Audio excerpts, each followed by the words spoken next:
came here several times with my father when I was little, but stopped eating here as often after growing up. I hope the food here will be to your taste. Oh, don't worry. We haven't eaten at a hotel like this in a while. Paimon's getting excited already. In that case, I'll go order for us first. Please wait here a moment.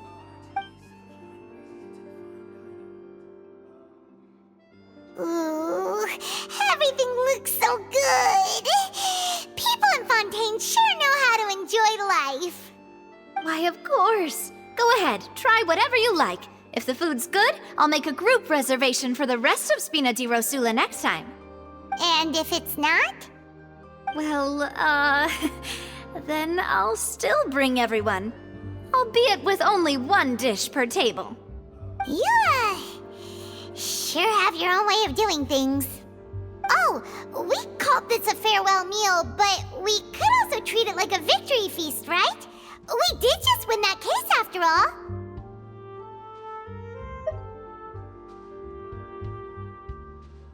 Oh, true.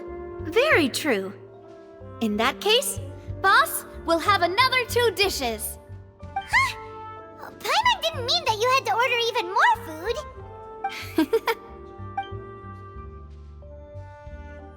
Speaking of cases, do you think that the mastermind behind the serial disappearances will get caught soon now that this has all happened? Well, we've certainly taken a big step forward, but I feel that's about it. We know that there's an organization that means to dissolve these young women, but we still don't know what they are really after. If it hadn't happened right in front of us, Paimon wouldn't have ever believed that a person could be dissolved like that. Right? Yet it was because this was such a preposterous notion that the investigation could never really move forward before. Ugh. If only that guy could have finished speaking! We were so close to hearing who was behind it. In such investigations, even the smallest step can seem like a yawning chasm if the trail of clues is cut off. To be honest, I don't have high hopes for any follow-up that the authorities might conduct. It's not that I don't have faith in their ability, it's just that a different perspective is required in some matters. It's easy to guard against and deceive a single narrow perspective. A shift in thinking is required at such times in order to produce a breakthrough, which is exactly why the Spina di Rosula exist. Those highfalutin folk are not all-knowing. That's why we exist, to seep into the cracks where filth falls through, where their watch fails them. That's the kind of problems we solve. Seems Paimon thought things were simpler than they actually are. It's all right. Well, this was supposed to be a farewell meal, so I doubt you have further interest in this business, right? Let's talk about something else. Like, what are your future plans?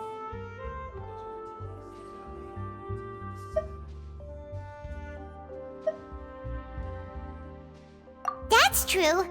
We didn't have a chance to speak to her after the trial ended. It didn't really seem like the right time or place to do it anyway. I see. So, your primary objective, which has been foiled so far, was to have a chat with the Hydro Archon. I've heard that there's a long line of people waiting to meet Lady Farina. I suspect you'll be waiting for quite a while, considering that you missed your chance today. Yeah, we've heard that she's super popular here in Fontaine, and that it'll be tough getting any of her time. Well, would you consider some more, unique ways? Perhaps even methods of, let's say, questionable legality? Guess that's Spina di Rosula's boss for you. Chock full of sketchy ideas. Well, what did you have in mind? Well, one way would be to infiltrate a performance troupe at the Opera House, only to abandon your act at the play's climax and ask to speak to her after the performance. I'm sure Lady Farina would be eager to see the ending, and would agree in order to finish watching the play, don't you think? Could you suggest something a little more practical? This plan seems pretty hard to pull off. We'd have to go learn how to act, and acting's really hard. Alright, here's another. Find a way to conceal yourselves under her bed. Then wake her up in the dead of night and demand answers. Don't let her go back to sleep until she answers all your questions. I can personally testify that this one works. When I'm sleepy, I'll do anything as long as I can finally get some sleep. That might work, but that's not really the problem. The problem is we don't want to get ourselves arrested. Ah, valid point. I overlooked that part. I was just thinking about leveraging a person's desire for sleep.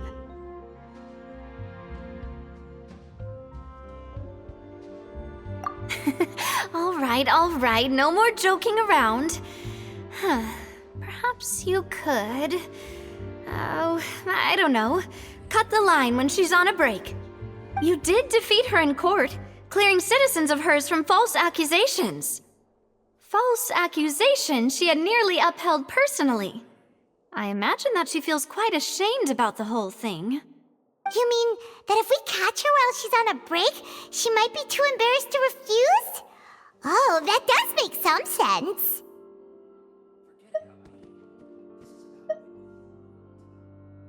Why don't we give it a try after this meal? You know, strike while the iron is hot and all. Huh?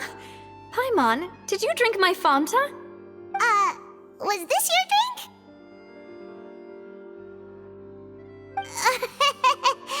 Sorry about that.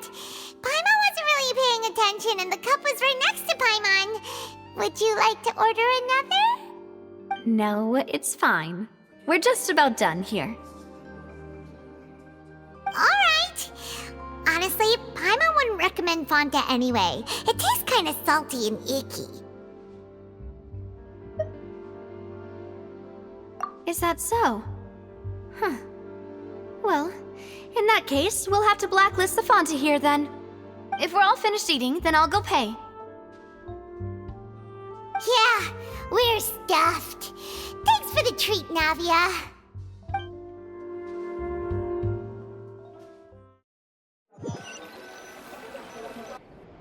Oh, so full. Paimon can barely float anymore.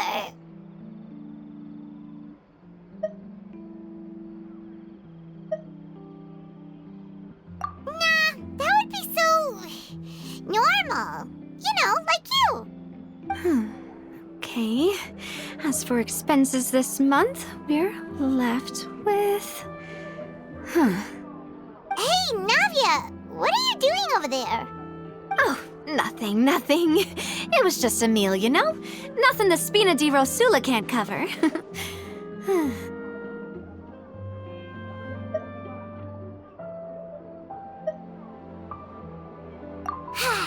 Let's get ready to try to meet the Hydro Archon again.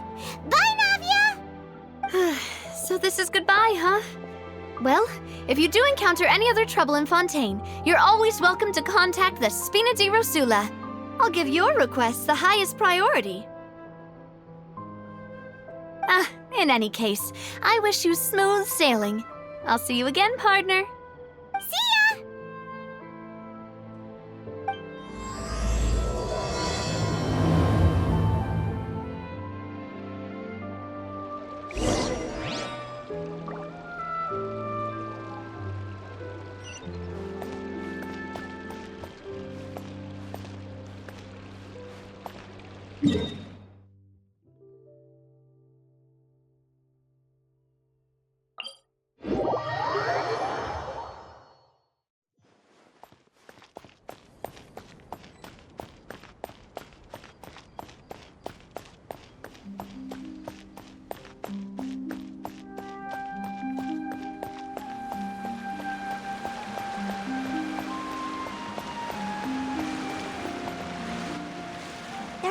People around anymore. Looks like that boat we took to Araneus might have been the last one. Vache. Looks like we're back here again. Huh? Traveler? Are you hearing voices again?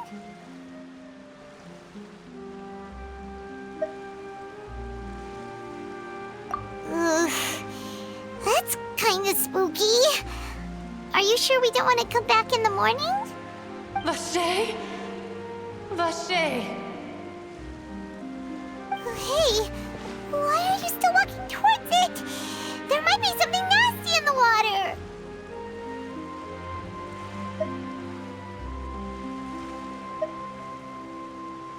Huh? Hang on. Paimon can kinda hear a voice. It's calling for Vache, right? Hey, traveler! Stop walking! Come on, wake up!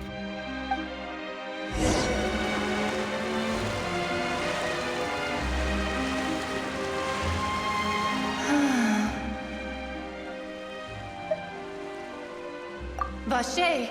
Are you... my dear Vache? No, wait. You seem to be someone else. Do you know Vache? Do you know where my love is?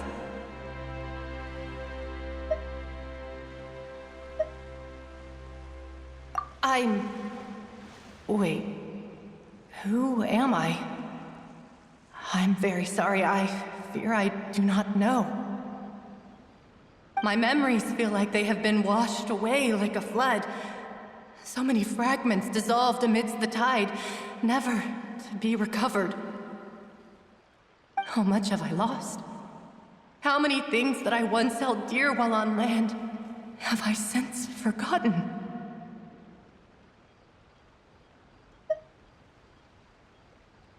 Yes, that is what I was once. But now, I am but the consciousness of one who has lost their form. I do not know how I came to be like this either. I only vaguely remember being covered in light blue water, and then all grew dim.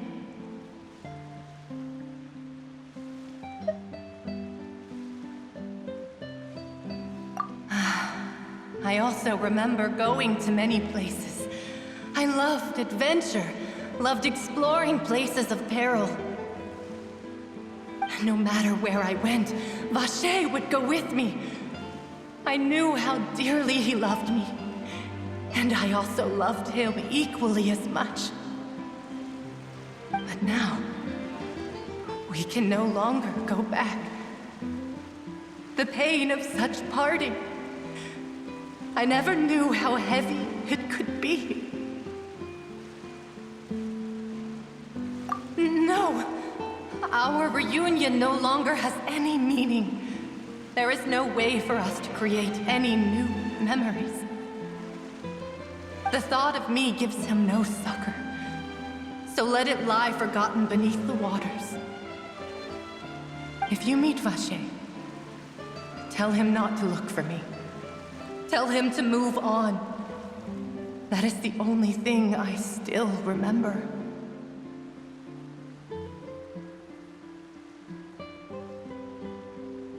Perhaps that is so. As I was submerged in the waters, losing consciousness, I saw Vache above the surface. His eyes were filled with such sorrow, such longing. If only I could have comforted him, told him that I did not suffer. Indeed, I had felt a great warmth.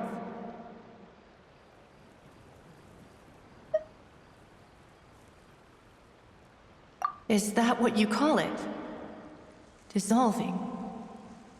If anything, I consider it a form of release.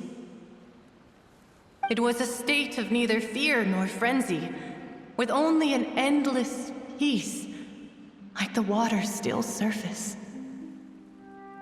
I could also liken it to being a thirsty person who drinks water for the first time, and only then sees how they have lived for so long in a world of endless want and anxiety.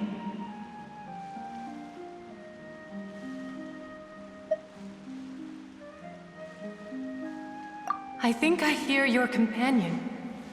It's time for you to go, I think.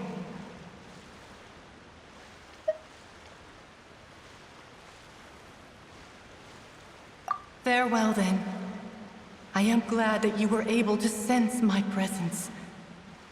Remember, if you see Vache, Tell him not to seek me out any longer.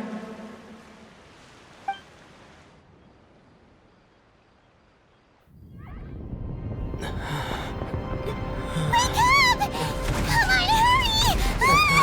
Navi is outnumbered!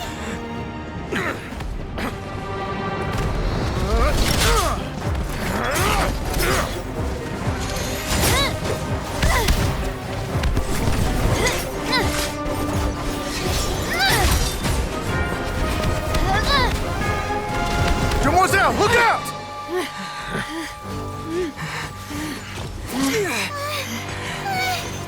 Dear God, it's a whole army of Gardamex.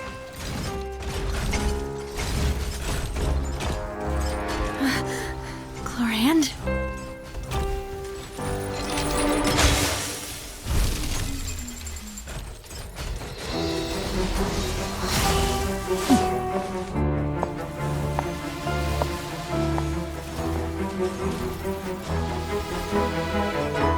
Quick, now's our chance!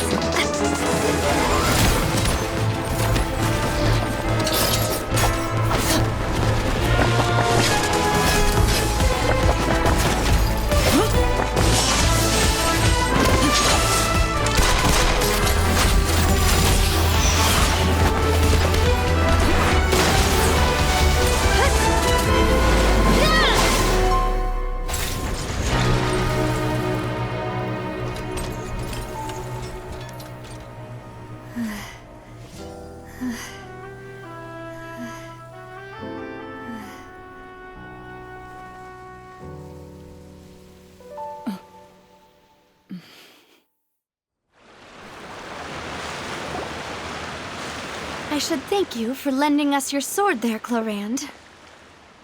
But before I do so, could you explain how you managed to show up here? I followed you. It seemed to me that danger has followed you more closely as of late. I believe that following someone without their knowledge is actually called stalking, is it not? Mr. Callus's last wish was for me to ensure your safety, and I will not betray his trust. He would do the same, were he alive today. Do not speak of my father! Sorry, Demoiselle. I was not strong enough. Thank you for your aid, Miss Chlorand, but do keep an eye out for your manner of speech. I believe we all wish to avoid unnecessary emotional harm. Sorry, I did not consider your feelings. Whatever. What else do you know? How did you come to the conclusion that I'd be in grave danger? I doubt I know much more than you, but I believe that the mastermind behind the serial disappearances is very powerful. Your performance tonight will almost certainly attract their attention. I'm sure they've known about me. To be honest, I'm shocked it's taken them this long to act against me. And what about these Gardamex? I thought only those associated with the Maison Gardiennage could control them. None of these mecha have serial numbers. I was sure to check a moment ago. They are not the ones used by the authorities to enforce the law. I can only conclude that some powerful or wealthy party must have obtained them via illegal means, deploying them as a private force of sorts. What? Your point being that they're out of Spina di Rosula's league, then? Yes. Be careful, and do not act rashly. I will continue investigating no matter what. We will bring the truth to light. That's my father's true last wish. Regardless, thank you for your help today, Chlorand. But if you get any ideas, tell me first. I don't much appreciate being followed. I do not think that they'll strike again anytime soon. So I shall stop following you. Good day, all.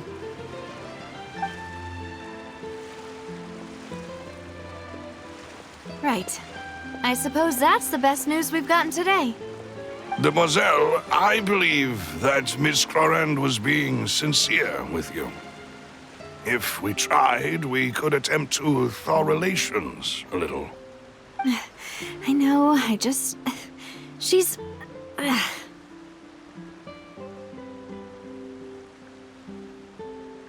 Oh, thank goodness!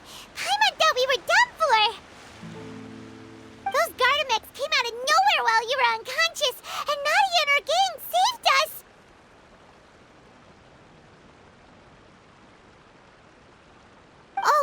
was that champion duelist named Chlorine who came out to save us too! We got lucky there. Paimon probably couldn't have fought them off otherwise.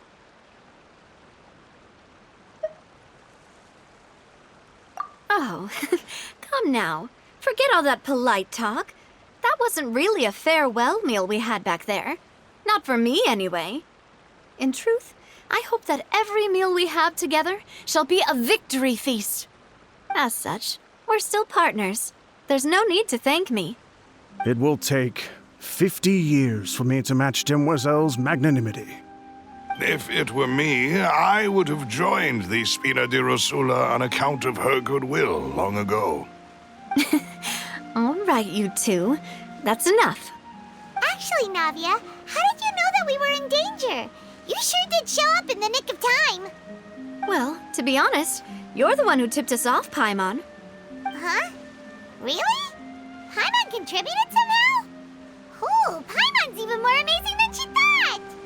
Yes, all thanks to you grabbing my drink by mistake. How did that help? After we parted ways, I was on the way back to one of our bases when I suddenly thought of what you said. That the Fanta tasted kind of salty and icky.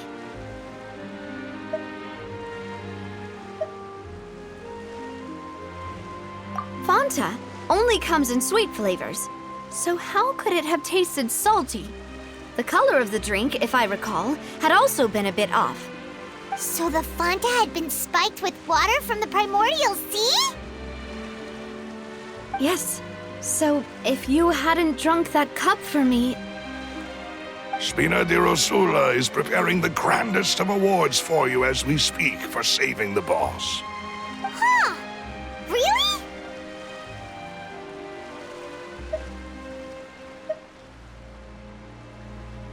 I sent people to Hotel de Boer to investigate, but whoever did this left no trace at all. That's when I figured out that you might be in danger and hurried here as quickly as I could. But why would they go after us too? All we did was defend Linny in court and help clear his name. Ugh, now we're caught up in this mess too, aren't we? Well, you did foil a plan that they were probably pretty proud of, and almost got their name in the process.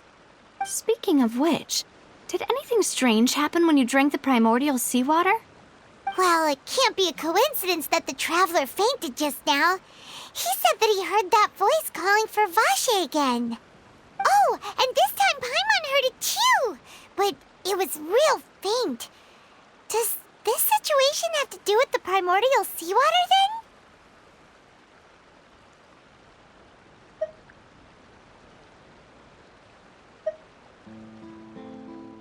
Does that mean the primordial seawater raises someone's sensitivity to hydro when it's used on people who are not from Fontaine? That doesn't sound like too much of a bad thing, to be honest. New intel? While you were out cold? Well, let's hear it, shall we?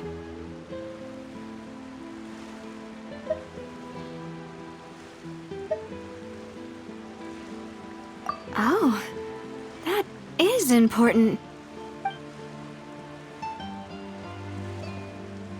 Vache. That name doesn't ring a bell.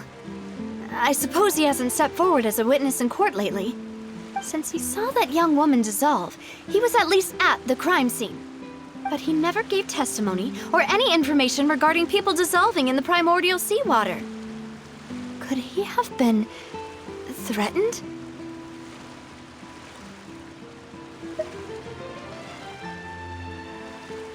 Yes, thank you.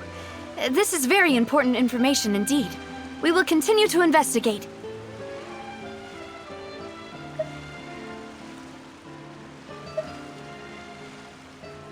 Oh, you mean you'll help us investigate? Well, you did say that our farewell meal didn't really count. That means we're still partners, right? And besides, we're in this now whether we like it or not. You're not gonna let those people who targeted us get off the hook so easily, are you, Traveler?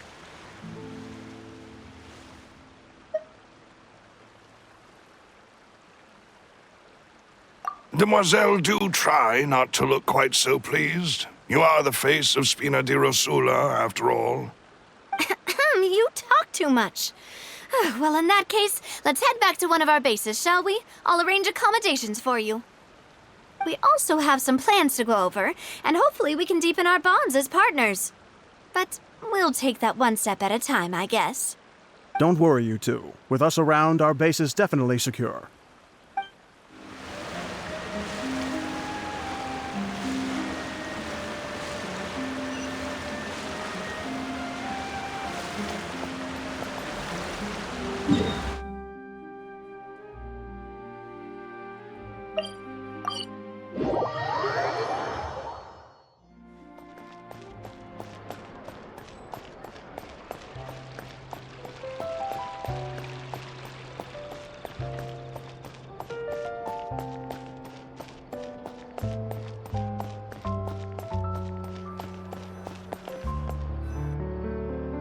It's right up ahead, but let's make sure we weren't followed first. I've been keeping watch, Demoiselle. I haven't spotted anyone suspicious thus far. Very good. But let's not let our guard down for now. I shall find rooms for our respected guests. Thank you, Malus. Now, let's continue, Traveler.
This is your base? It's not quite what Paimon imagined. Your accommodations have been arranged. Under the present circumstances, I can confidently say it's the best we have.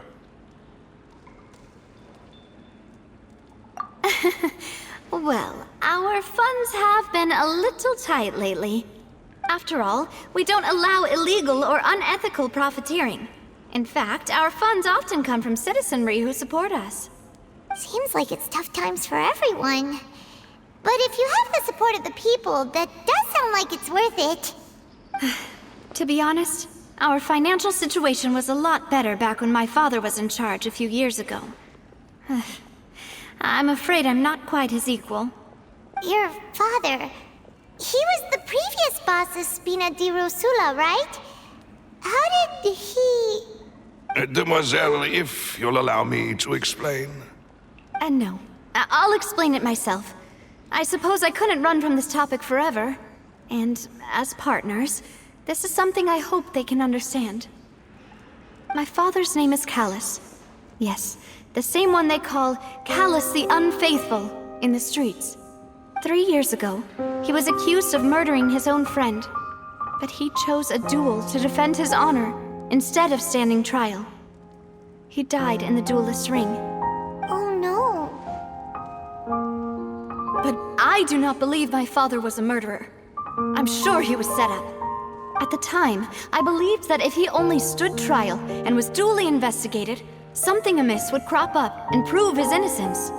But strangely, he not only requested the duel himself, but rumor has it that even after being seriously injured, to the point where he could be deemed as having lost the duel, he refused to surrender, determined to die in the arena. 3 years later, I still don't understand why he did that. How could he protect his honor if he's dead? If anything, he gave up his chance to defend himself.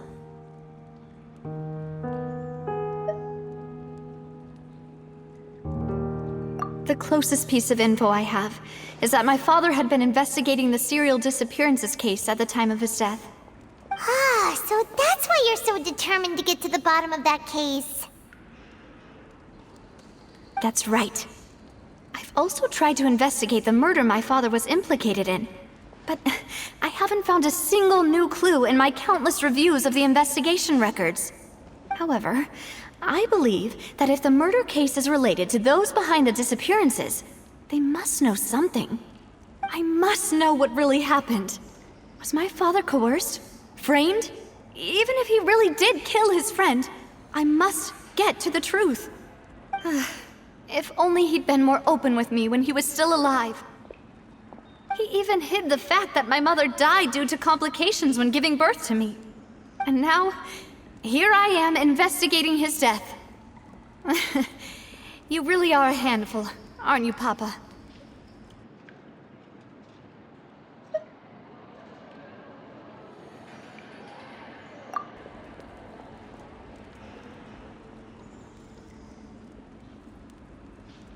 Demoiselle, please, if there is anything I can do, anything at all.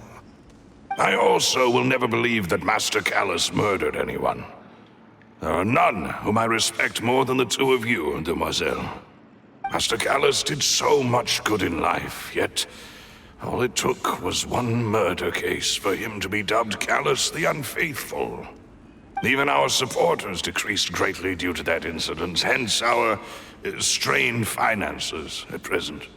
Wait, if Callus was such a good man, wouldn't people at least be a little suspicious when he was accused? No. Perhaps people just revel in that kind of drama. It's not something exclusive to people from Fontaine, really. Everyone's like that. People love watching the evil turn over a new leaf, but they also enjoy watching good people fall into an abyss from one slip-up just as much. But how could... never mind. If Callus was really falsely accused, we have to find the truth. He didn't deserve to have that happen to him. There is one other thing. Master Callus's opponent in the duel was Ms. Clorand. Oh, her? Well, then, isn't that as good as saying that she was the one who killed him?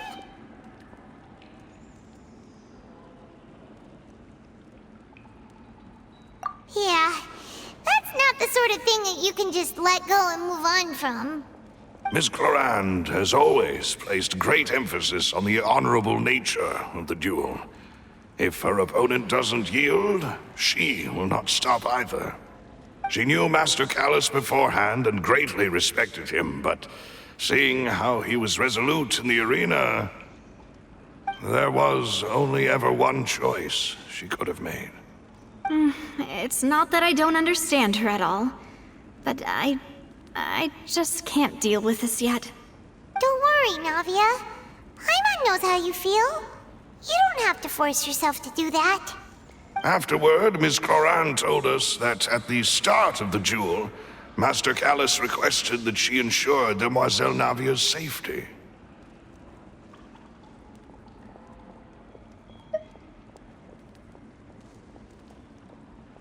Yes, that is our understanding as well. Oh, Papa. What madness drove you to ask the person who killed you to take care of me? All right, anyway, that's the information I wanted to share with you. Even if it did sound like I was just complaining towards the end.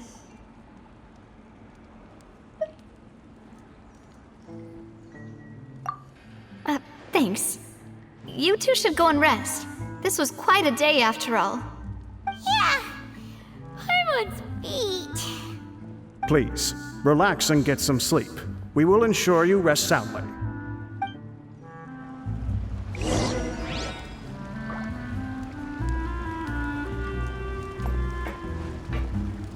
Whether it be responsibility for Spina di Rosula or Master Callus's death, it all landed on Demoiselle's shoulders so suddenly.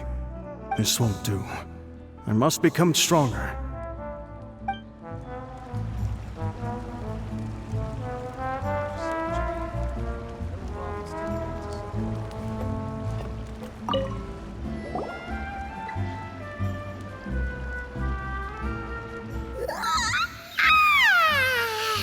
Paimon slept so well.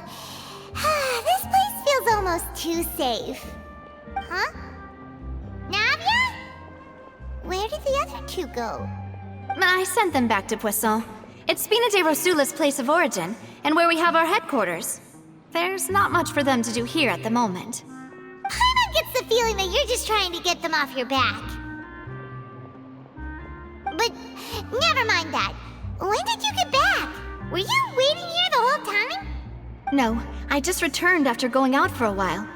I did some investigating yesterday regarding the name Vache. Wait, so you didn't sleep at all? How could I after having such critical new evidence appear? Guess Paimon wasn't speaking for everyone just now, huh? Unfortunately, this name seems to have been wiped from existence. It doesn't seem to have a match anywhere.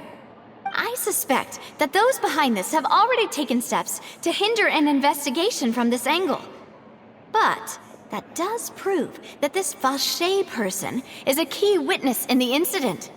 Does that mean we're too late, though? No. There is one ray of hope. One place in Fontaine that they would find almost impossible to threaten, no matter how much they wanted to. And that is the archives kept by Chief Justice Neuvillette. A place where detailed files on all the cases in recent years are kept. If the Oceanette you met is one of the young women who went missing recently, we should be able to find some related information there. So Neuvillette maintains an archive of case files? Whew, guess that's the hard-working Chief Justice for you. In that case, let's go talk to him, shall we? Aren't you coming along, Navia? Did you get tired? No, it's nothing. Let's go see the Honorable Chief Justice.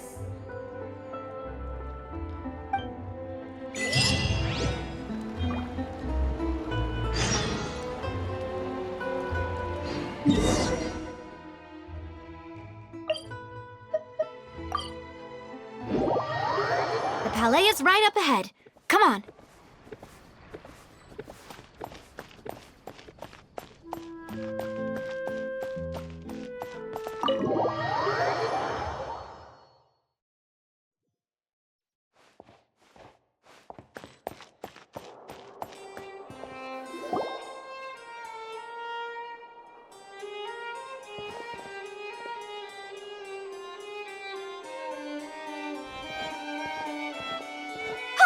Please state your business here. The Chief Justice is presently occupied with official matters.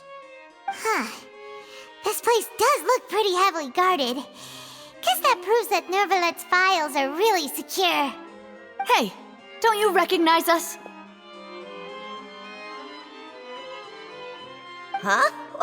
Who are you? Just to be clear, I don't care who you are or who you might be related to. Our rules make no exceptions. See? They've got great discipline, too. Yep. Paimon can tell.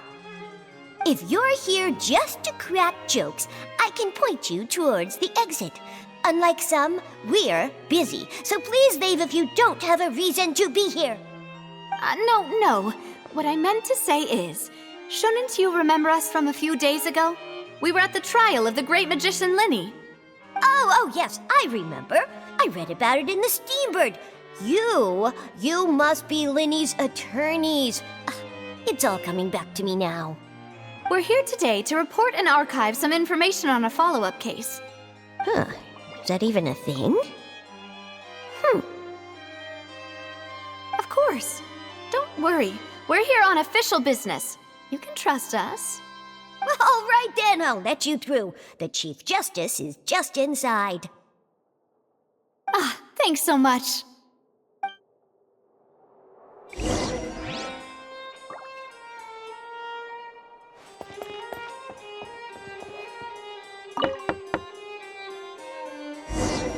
Please come in.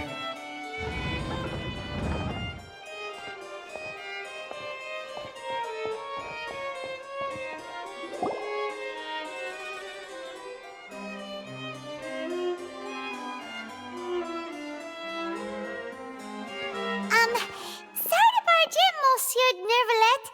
We only lied to get in because we didn't know any other way. It's all right. Please let me know how I may be of assistance to you. So you're not mad at us? We're looking for a man called Vache. He may have been an eyewitness in the serial disappearances case. If we can find him, we may be able to unearth some key information on the case. Ah, I see. In that case, please wait here a moment while I browse through the files.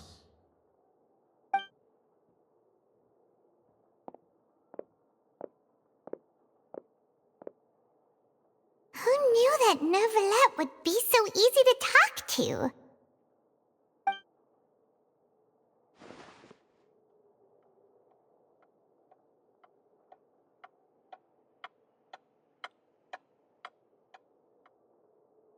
Unfortunately, I'm quite certain that no one by the name of Vache has been involved in any case, criminal or civil, in the past several years.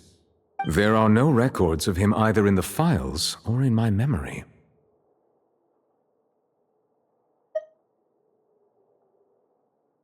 Traveler, what if it was really just a dream?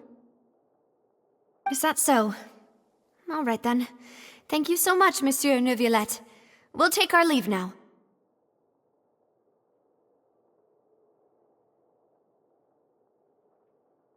Ahem.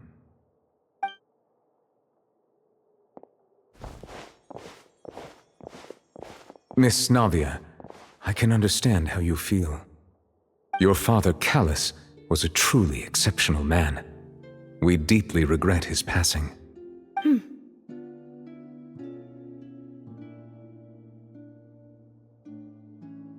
And what are you trying to say, Monsieur Neuvillette?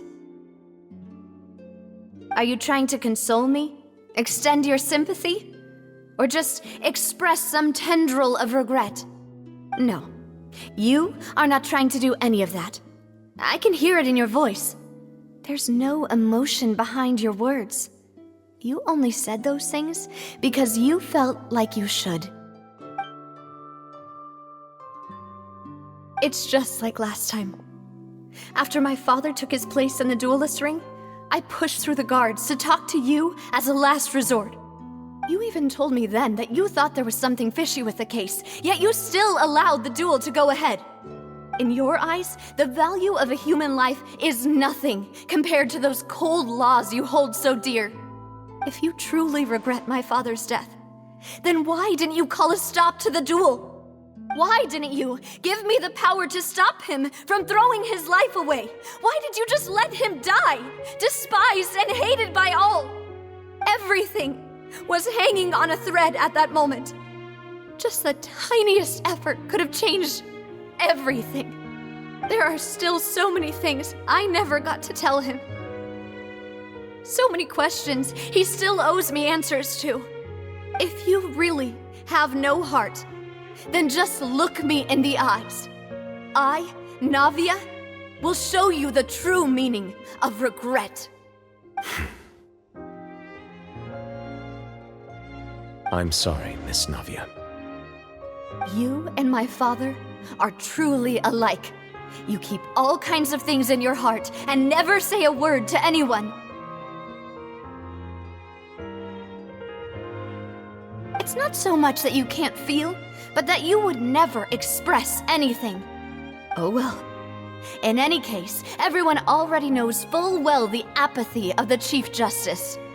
My apologies for taking my emotions out on you, Monsieur Chief Justice. Let's go, Traveler and Paimon.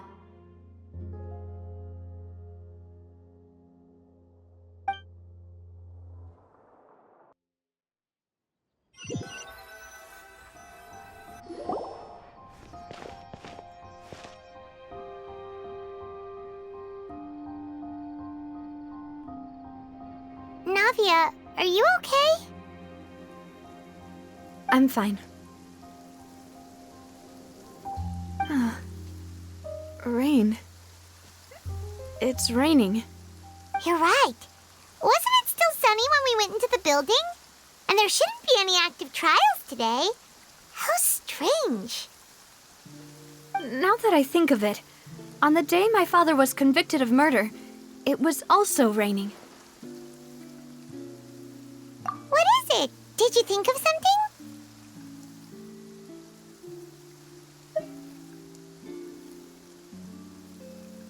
Yeah, he was outside. It was uncovered and the rain could fall there. Why? Do you think the rain could have affected the crime scene? That thought has occurred to us before.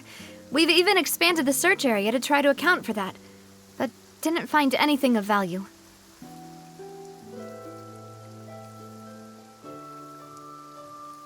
Oh? Wait. You don't mean... So you're saying that the true murderer could have been turned into water and then got washed away with the rain? Yeah, and if that's what had happened, then no one would have believed your dad, even if he explained what he saw to the authorities. I really think I found a true genius for a partner. You're completely right. How did I not connect the dots earlier? All right, let's go to Poisson. With this new lead in mind, we'll get to the bottom of my father's case for sure. Yeah, we're gonna make progress for sure this time. Do you want to go with me now? Or do you want to head over by yourself later?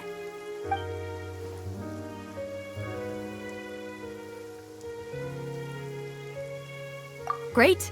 Let's go then.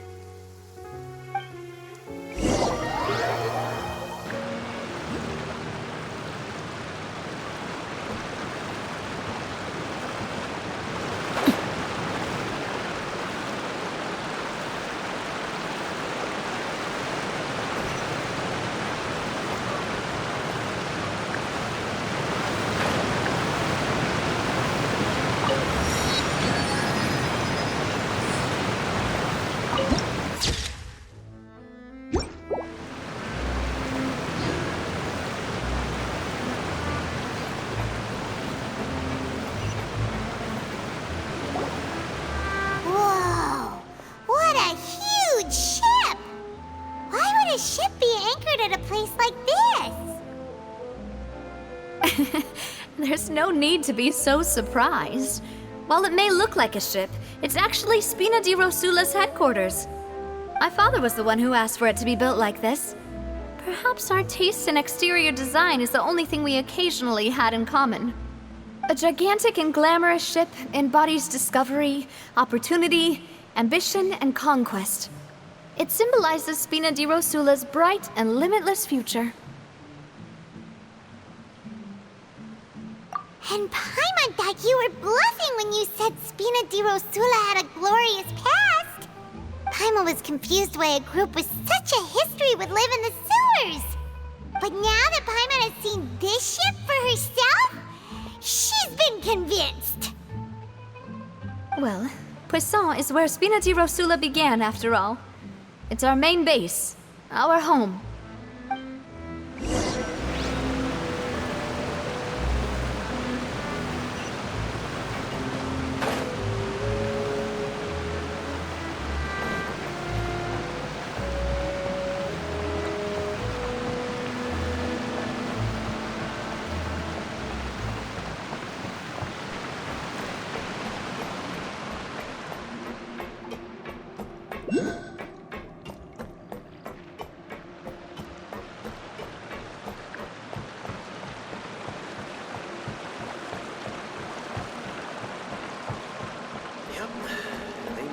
bit good for a while, but it ain't gonna last.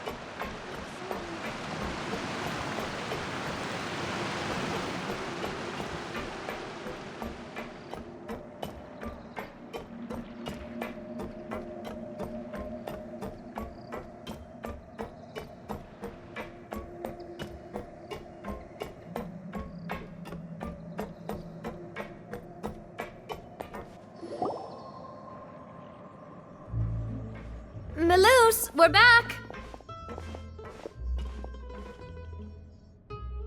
Apologies for the wait, demoiselle, and our most important partners. You said before that you still had some business at the court. What brings you back to Poisson so quickly? About that. It's because my partner here reminded me of something really important. You see, what if my father's case had something to do with water from the primordial sea? You still remember, right, Maloose? On that night, it was raining? Yes, the case was quite similar to that of Mr. Linney's. Both were what you'd call impossible murders. Could you tell us a bit more about what happened before? Yeah, of course. Many years ago, something called synth began to gain popularity in Poisson. At a glance, it was a kind of drink that could excite your mood and produce many pleasant hallucinations. Wait! Didn't that guard guy who turned into water also mention that the primordial water could be used to produce some kind of potion? Yes, he did. Considering what we know now, it's almost certain that synth is created using water from the primordial sea. If you drink synth for an extended amount of time, you'll suffer many side effects, such as losing the ability to focus or control your emotions. And if you were to stop drinking it completely, you'll experience flashes of paranoia and anxiety while lacking energy to do anything. It's an extremely dangerous substance. As he oversaw Poisson, my father was compelled to put a stop to synth abuse and called for a complete ban of it. Boss's uncompromising attitude incurred the synth vendor's wrath, but no matter how much they threatened or bribed him, he refused to yield. Not only that, Boss became determined to find the mastermind behind the synth operation and put an end to the problem once and for all. Yes, but the enemy was very cunning. So he could never get anything out of the dealers, all of whom only sold the stuff and weren't privy to the rest of the operation. Recognizing that, my father decided to contact the dealers in secret and cultivate personal relationships with them. Finally, he was able to convince someone to become his informant. The man's name was Jacques. He felt greatly ashamed about his work after seeing many families destroyed by synth abuse. That night, my father hosted a banquet at his countryside estate. He planned to meet up and exchange information with Jacques over some food. But then, we heard 2 gunshots from the courtyard. We raced to the scene and found my father, still holding a gun, and Jacques, who was already dead on the ground. Huh? How did that happen? Aren't they on the same side? Sounds just like Lenny's case, doesn't it? In both cases, the culprit seemed obvious, but neither appeared to have any motive at all. Looking back on it, though, I now believe the most important clue was something we all overlooked at the time. There were pieces of clothing left at the scene.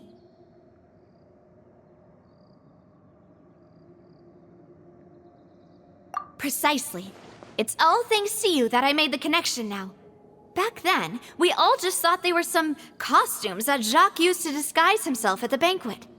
But, considering it now, it's almost certain that they belong to a third person at the scene. With one extra person, we'll also need to reconsider why the 2 shots were fired.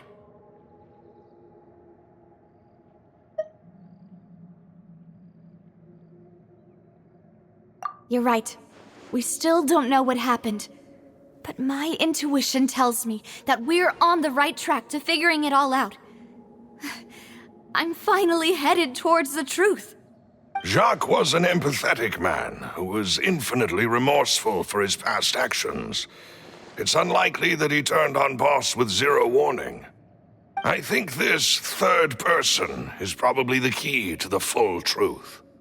On that note, however, even though this will not please you, demoiselle, as your and your father's butler, I must still offer a word of warning. Our opponent is insidious and cruel. They are extremely difficult to deal with, and Boss has already lost his life trying to bring them to justice. Even though Spina de Rosula has lost most of its former glory, Poisson has welcomed a new time of peace, and we have been allowed to live out our lives. There is no need to follow your father's path. It would be both wise and in line with Boss's wishes to step back and give up on the case. If that's indeed what he wished for, then he should have told me that himself. Was I not the closest person to him? And yet, I was the one most kept in the dark. What was the point of him dying without sharing any of the secrets he knew? Did he manage to protect anything in the end? Synth is still here. Callus the Unfaithful is still his epithet. And Spina di Rosula is barely getting by. Nothing has changed. Did he think I'd just accept his meaningless death and live out my life just as meaninglessly? I've never accepted that, ever. Not since that day, and certainly not now. I want to find out the real answer for everyone's sake. For the missing girls, for the victims, and for myself. Navia. This is indeed the best moment to act. Your partner appears to be quite reliable, and more importantly, demoiselle, I think you're also ready to take this on. So you do know something else, Malus? Yes, I do. In fact, even before that banquet, Boss already knew of the connection between Synth and the serial disappearances case.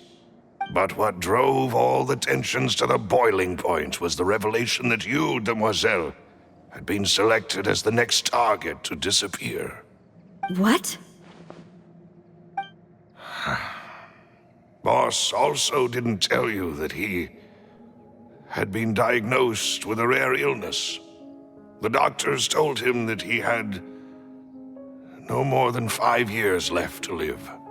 And the serial disappearances case caused him great anxiety. 5 years was nowhere near enough time to resolve this long-standing conflict. But once he passed away, all the danger would pass on to you.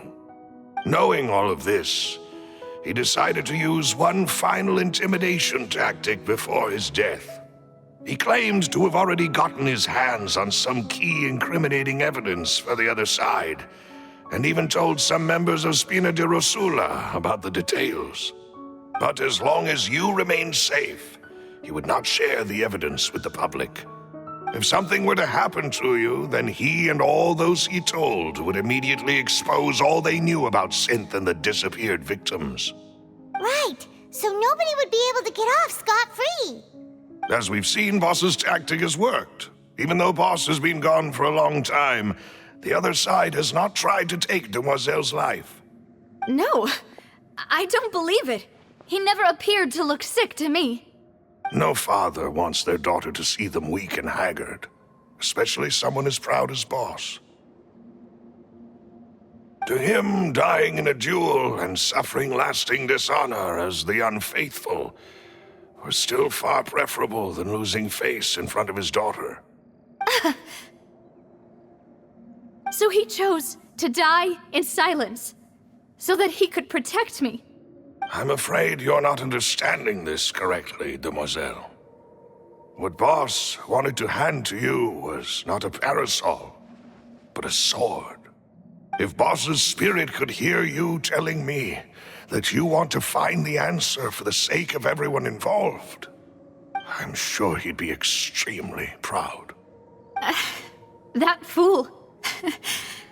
Couldn't he have just given it to me straight? No. He might have set up everything precisely because he never thought I'd be able to understand him. Is that the amount of confidence he had in me? And what if I was never able to make it to where I am now?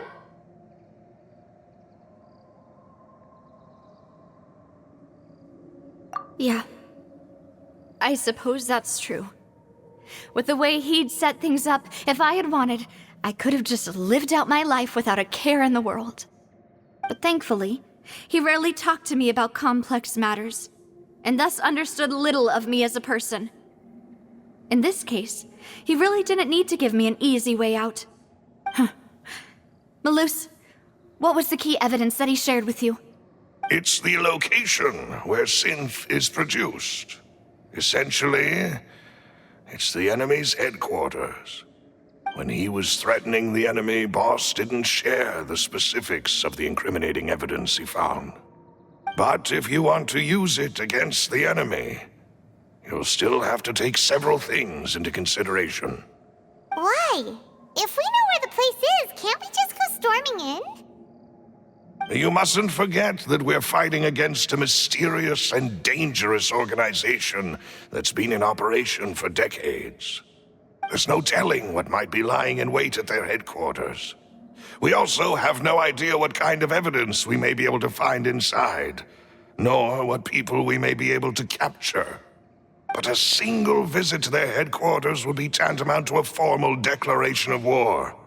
The worst case would be that we leave empty-handed, but also open ourselves up to full retaliation.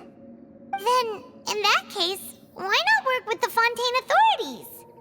Well, you saw one of them dissolve during Mr. Linney's case. We have no idea just how thoroughly they may have been infiltrated. That's true. Seems my father really had no choice. But things are different now. It should be a lot easier to prove the other side's guilt, now that we've connected Synth with the disappearances case. You sound like you've put a lot of thought into this, Malus. I am the butler, after all. I live but to serve the boss and Demoiselle's will. I've always been willing to take on any kind of risk for your sake. But considering my relative lack of ability, I've spent my time keeping secrets, performing basic investigations, and waiting for the right time to come. Thank you for all of that, Malus. Have you discovered anything new in the past few years? Let me think. One conclusion I came to is that the enemy must be quite familiar with Spina di Rosula, or at least have an informant planted here. When I announced orders to the organization's members on Demoiselle's behalf, I used to deliberately keep a few people in the dark and observe the reactions of the synth vendors. If the vendors didn't change their plans, then the individuals informed of our orders must be innocent. If the vendors packed up and fled, however, then someone must have given them the news. After several rounds of testing and investigative tracing, I've narrowed the suspect list down to 3 people. The first is Florent, Spina di Rosula's senior advisor. Huh? Florent? Yes, surprising, isn't it? He was one of the people Boss trusted the most, which also means that he was someone who understood Boss really well. Thanks to his position within Boss's innermost circle, he always knew our upcoming plans and could thus avoid capture this whole time. There's someone else like him too. Marcel, the head of Confrérie of Cabrières. Uncle Marcel.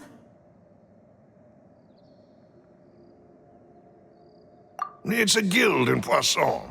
Boss helped it to grow to its current size and prominence. In the beginning, they were only reselling some daily goods, but now they're one of the richest guilds around with a lot of business connections in the city. So, they're like a sister organization of Spina di Rosula? Yes, you can say that. When we were fighting against the synth dealers, they provided us with plenty of support. It's a bit difficult to imagine someone using their own money to hunt down themselves. The final suspect is Thierry, the man responsible for coordinating information between Spina di Rosula and the guards. Although the guards mostly leave us to our own devices, there are still many activities we have to report to the local authorities. Since Thierry is always in the know about our current activities, he could theoretically always plan one step ahead. I see. These are all people who I communicate with quite regularly. To think that the enemy we've been fighting against has been right next to me all along, among those I trust the most. It's almost too hard to believe. If you want to investigate them, please take every precaution to not alert the quarry. Judging from our experience, the enemy is extremely cautious. Of course. And thank you, Malus. You've provided us with a lot of great information. You're too kind, my lady. I'm just doing my duty. And before I forget, proving Boss's innocence would also mean clearing him of blame in Jacques' death. After that incident, Jacques' wife and daughter were taken into the Spina's care. They still live in Poisson today. If it might help, you could also pay them a visit. I can make the necessary arrangements. Aw, thank you so much, Malus. You really are the best. A new case awaits, my dear partner. I hope we can work together to uncover the truth and end this case once and for all.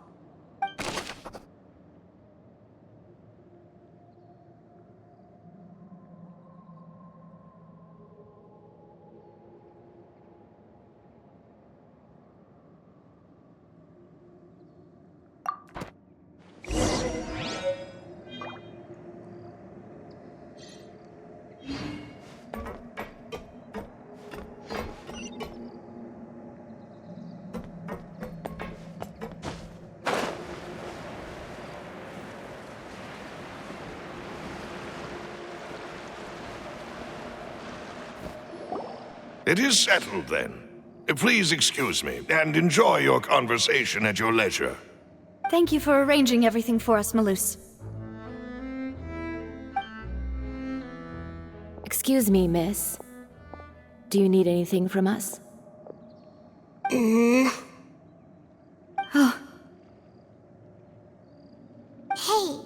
Navia's all quiet. This isn't like her at all. I'm sorry that I only came to visit after all this time. After what happened, I didn't know how I was supposed to face the two of you. Ah, if it's about that, there's no need to apologize. After my husband died, Spina di Rosula sent us a lot of mora and support. I understood your guilt and apology to be genuine. But aren't all of those things nothing compared to the loss of Jacques? I can understand the kind of pain that comes with losing a father so needlessly. You don't understand at all. I didn't know how to face you, because I didn't know what I could possibly bring as a consolation gift. I know only the full truth could bring closure to you, and to all of us. I'm sorry. I appreciate the sentiment, but you don't have to carry all that guilt. On the matter regarding my husband, my daughter and I have more or less found our answer already. Would you mind sharing it with me? I really can't believe that my father could ever bring himself to shoot Jacques. I always knew that my husband's money was earned through others' suffering. He told me countless times that if he could turn back the clock, he would never go into the synth business again. He had many regrets, and felt that he took the idea of providing for his family too literally. For the longest time, he thought Mora was everything. So when Mr. Callis came to him with a proposal, he accepted it almost immediately. He tried to be as careful as he could, but even so, he was still found out by the higher-ups. They found out about his betrayal? Papa didn't say that exactly, but Papa did tell me that I should never be ungrateful. Before he left that day, he told me that he had no choice. It was only later that I realized it was his final farewell to the two of us.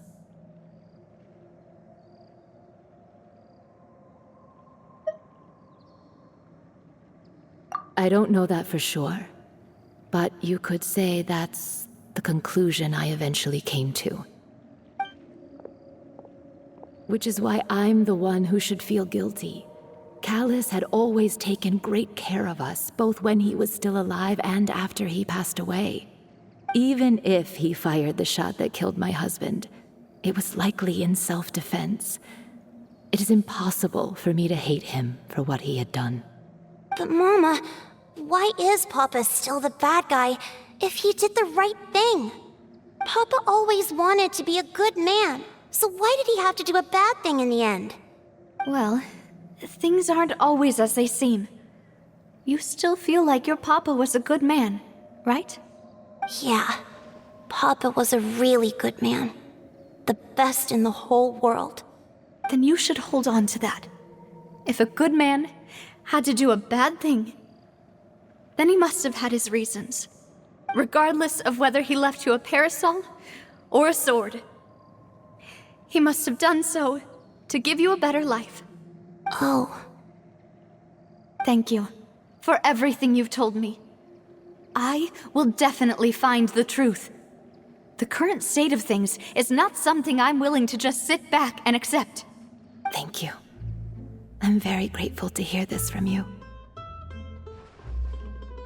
Even though your personality is quite different from your father's, your determination when you speak is really similar. You really think so? That's the first time anyone said that to me.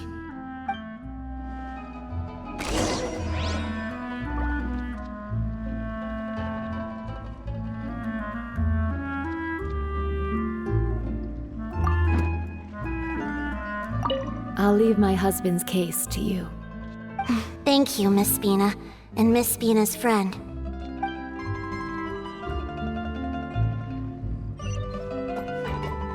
Are you okay, Navia? I'm fine. Don't worry. Let's investigate the 3 suspects next. Florent should be nearby, and we should be able to find Thierry and Uncle Marcel in the city. I'll get myself together on the way, so please don't worry.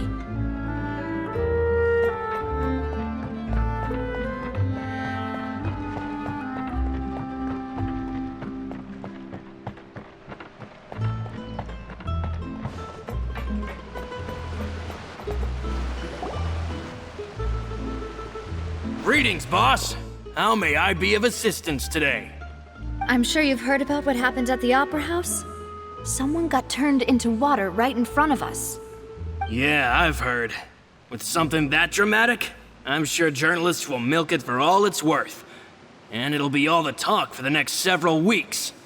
It also reminded me, on the day that the incident happened with my father, it was raining outside, and we found some clothes left at the scene. After my partner here put the dots together for me, I feel like we should try to reopen his case. Can you do me a favor and try to recall what happened that night? Let me think. Mr. Callus was feeling pretty upbeat that day. So he was drinking and bantering away with us at the table. After that, he told us that he wanted to go get some fresh air. So we let him go without thinking much of it. Who knew that we would hear 2 gunshots ring out right after? My first reaction was that Mr. Callus's life was in danger.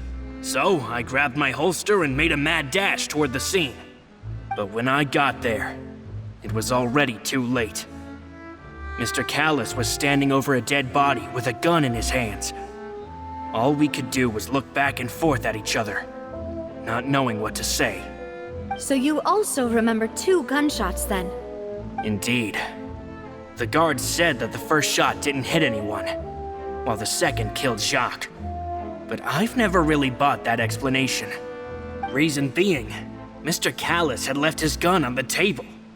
I even made sure to confirm that before running to the scene. But according to the guards, that doesn't mean he couldn't have had other guns on his person. About the clothes left at the scene that you mentioned, do you think there was a 3rd person there who was turned into water? At least from our perspective, my father had no reason to kill. So he would also have no reason to bring an extra gun with him. The gun he was holding probably belonged to Jacques, or a 3rd person on the scene. Yeah, that makes a lot of sense. So you're saying Mr. Callus ended up with the gun because he seized it from one of the other guys? But hold on. If that's what had happened, then why didn't he share the truth with any of us? He didn't even want to face the Oratrice machine, and chose instead to prove his honor in a duel. Did he lose all faith in the courts after seeing someone dissolve right in front of his eyes? About that, Malus told me a thing or two. So, I think I can understand why he committed to the duel. I'll tell you everything, once the whole truth has been revealed. I understand. Then, I'll leave Mr. Callus's honor in your hands, boss. And if I may just say one more thing. The whole Callus the Unfaithful epithet has been a thorn in my side since the day it was invented. Many people have laughed at me for still calling him Mr. Callus, even after so many years have passed. But it was Mr. Callus's trust that allowed me to rise through the ranks of Spina di Rosula and live the life I lead today. No matter what others might say, he'll always be the man I respect the most. And he'll always be my boss. Don't worry. I will definitely find the truth. You and all our other comrades at the Spina deserve to know the truth as well.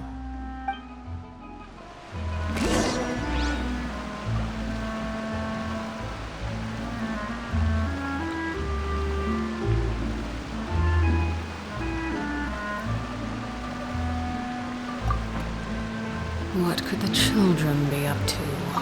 My apologies, boss, for that last sentimental bit. It's just... many years have passed while I've held my tongue.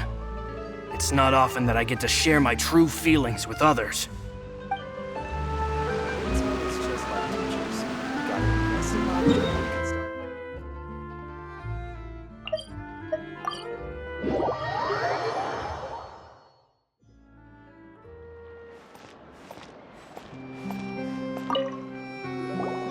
Hey, Thierry!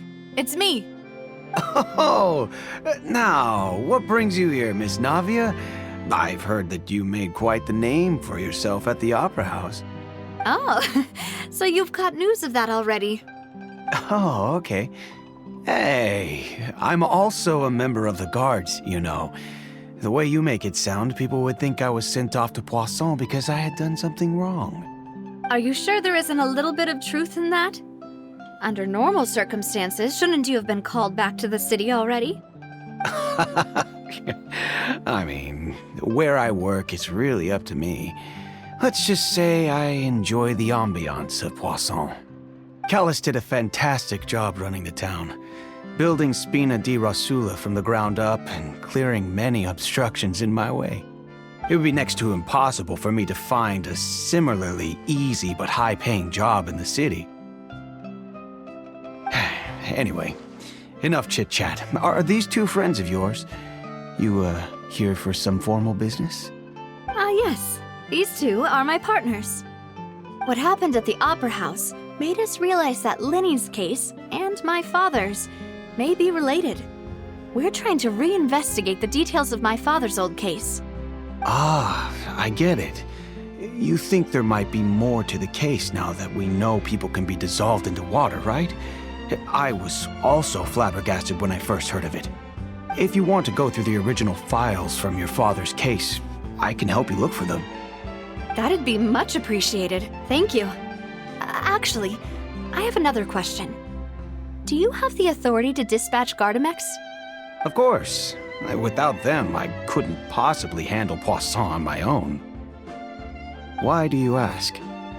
We definitely can't use them to forcefully get more evidence for your father's case. Well, you see, just recently, we were attacked by a horde of unnumbered Gardamex in the city.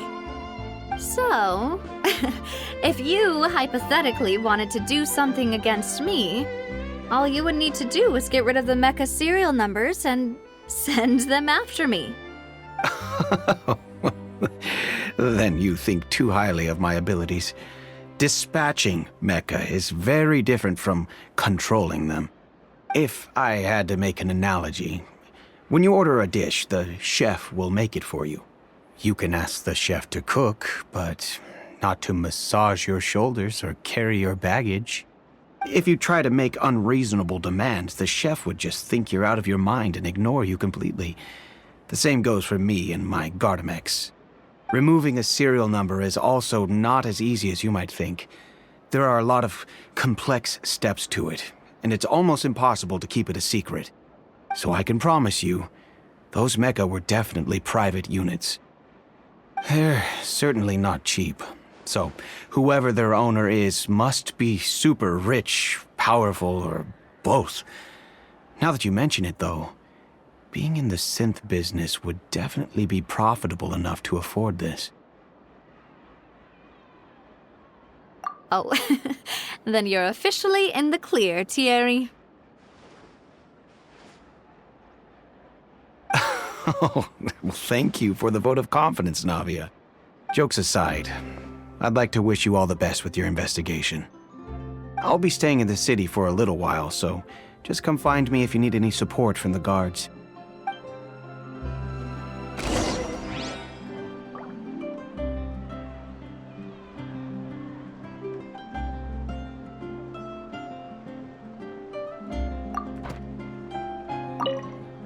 I'll see what I can do for you in Spina di Rosula when it comes to guard stuff, but don't go advertising it to everyone else.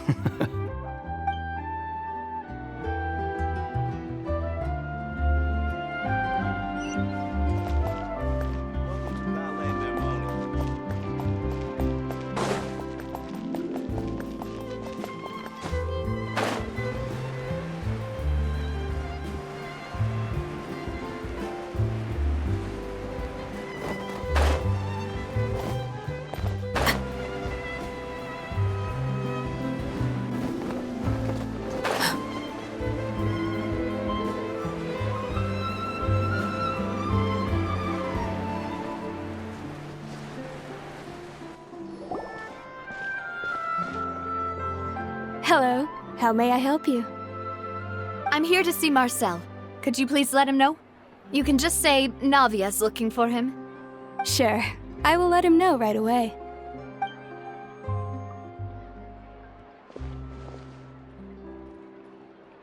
Navia, hello. Sorry to keep you waiting. I'm not as young as I used to be, so my legs are giving out a bit. Oh, it's all right, Uncle Marcel. There's no need to stress. I just wanted to talk to you briefly about what happened in the Opera House. I'm sure you saw everything too, right? Yes, I've never seen anything so strange. Oh, you were at the Opera House too? That's right. I went there with Navia to see the magic show. Who knew it would turn into a whole murder mystery? I also witnessed your marvelous sleuthing work. Quite impressive. To beat the Hydro Archon at her own game on her own turf, I can already imagine everyone in Fontaine discussing your exploits over a few glasses of wine. Oh, Paimon doesn't want to become the talk of drunkards. Apologies. It's just how Fontaine is as a nation. Everyone loves drama and theatrics. Uncle Marcel, you've also noticed that other thing, right? The fact that humans can dissolve in water? Yes, I was reminded of your father's case right away. Is that what you're investigating now? Exactly. I still don't have much solid proof, but I can sense that the other side has already begun to act. Oh, and what makes you say that? We were attacked on Araneus by some unnumbered Gardamex. And there was also an attempt to get me to drink water from the primordial sea. If not for the vigilance of my partner, I probably wouldn't even be here talking to you right now. Oh, you're giving us too much credit. Wasn't it you who protected us? Alas, it seems things are heating up again. The peace that Callus sought so dearly will soon become a thing of the past.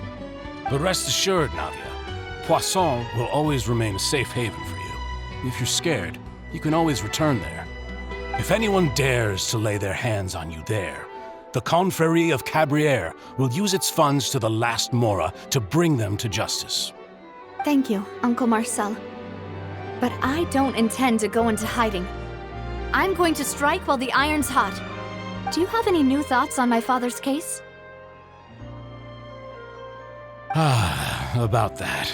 Sorry, my age is catching up with me, so it'll take me a while to recall my memory.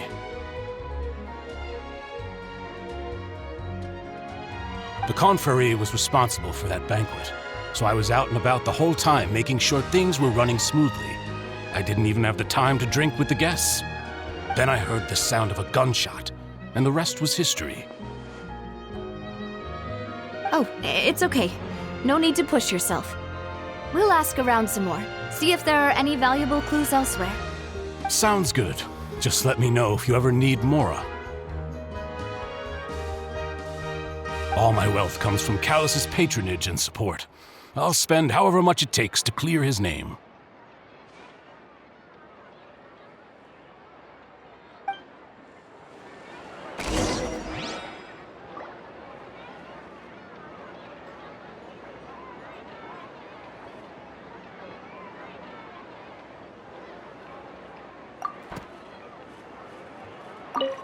Alas, why do these kinds of things happen to the kindest people?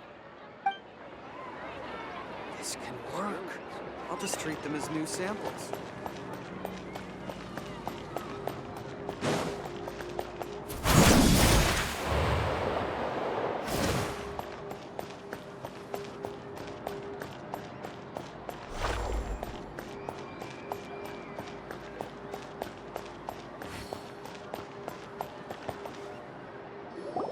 We've talked to all three suspects, purely based on their conversations with me. None of them sounded particularly suspicious.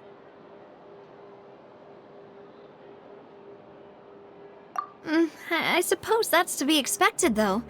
If a single conversation's all that's needed to find them out, then my father wouldn't have needed to investigate the case for so many years. Anyway, even though we didn't make a breakthrough, let's still compile what we were able to find. But where should we start? You're right! Flora mentioned that Callus probably only ended up with the gun because of circumstance. That makes sense. According to Jacques' family members, he already told them that he had been discovered, and that he had no choice before he left home that day. If I had to guess, he probably received an order from the synth boss to kill my father. Had he refused, he and his family's lives would have been forfeit. So, Jacques fired the first shot?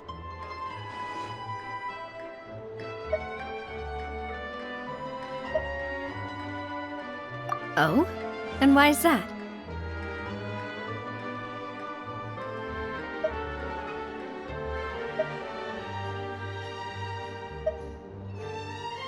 Ooh, that's a good point. Jacques probably already knew that he was just being used as a tool for murder. And once he had completed his mission, he'd be of no more use to his boss. So, what would make more sense from his perspective would be to turn his back on the Order and seek protection from my father.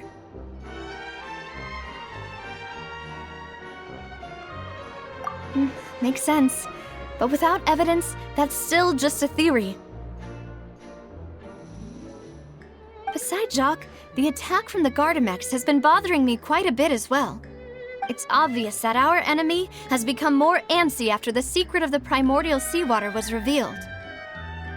Do you think he knew, even then, that we'd follow this lead to the end? Given everything that's happened since, it's quite possible. But who among the three suspects would have the ability to control privately owned Gardamex?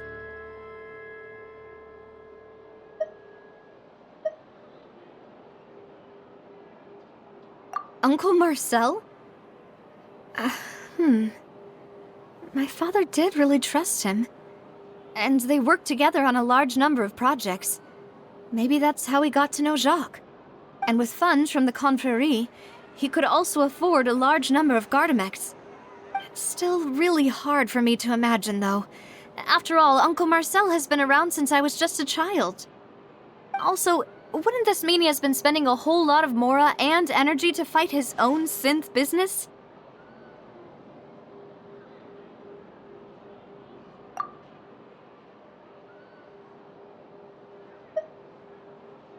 Kieri, you say? Huh. It is possible that he's figured out a way to convert the Gardamex for personal use. But I didn't feel like he was lying when he was talking to us about the mecha. I also don't think he'd be able to keep that kind of tampering under wraps. Yeah, had he actually tampered with the mecha, we'd be able to prove it with a simple check of the guard's inventory. If the mecha were taken from the guards, it should be pretty easy to find out when and how that happened.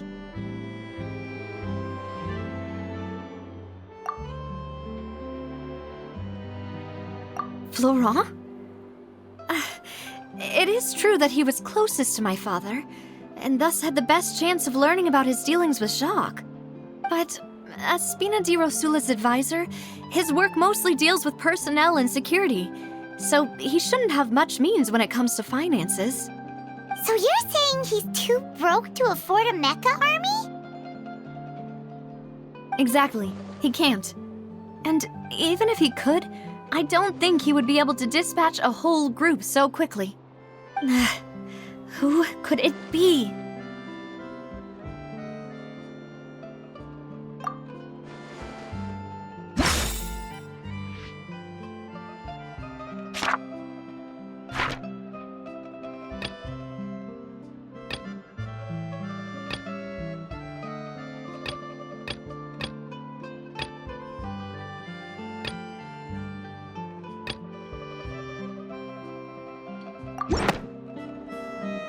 You know, if you think everything through, Uncle Marcel is indeed the most suspicious of them all. Could we be missing other suspects? Malus didn't know about the people turning into water thing when he narrowed it down to these three, did he? Malus has always been very reliable, and his judgment of others' trustworthiness has been fair and well considered. When he laid out his case for the three, the rationale he gave me made a lot of sense as well. The suspect is knowledgeable about the Spina's internal affairs, has the means to dispatch Mecha to assassinate us, and possesses significant intellect and foresight. Even if I don't want to believe it, I'm starting to see how things could all tie back to Uncle Marcel.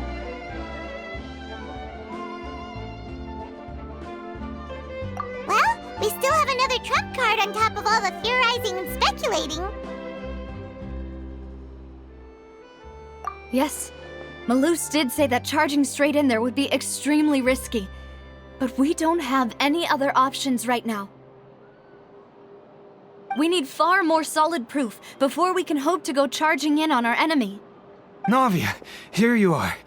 Oh, I've been looking for you. Huh? Aren't you the guy from the guards? Did something happen? Yeah. News came from Irenaeus just after you left. We've got another trial on our hands. Wasn't that place built specifically for holding trials? What's so newsworthy about this one? I know. But they said the person they're putting on trial is a Fatui harbinger called Tartaglia. What? Is that someone you know? Yeah, we know him. Maybe even a little too well. Well, he's been accused of being the true culprit behind the serial disappearances case. It's absurd, don't you think? Wait, how? None of our investigations have had anything to do with him. That's what I thought was strange about it, so I came to tell you the news right away. If the charge against him stands, then it'll be next to impossible to get the guards to support any of our planned investigations. Right, because they'll think they've already found the culprit.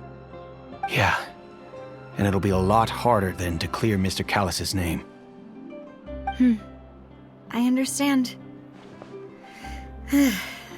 Well, partner, what do you think we should do?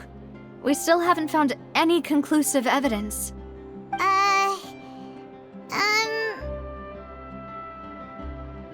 Huh? Split up? What do you mean?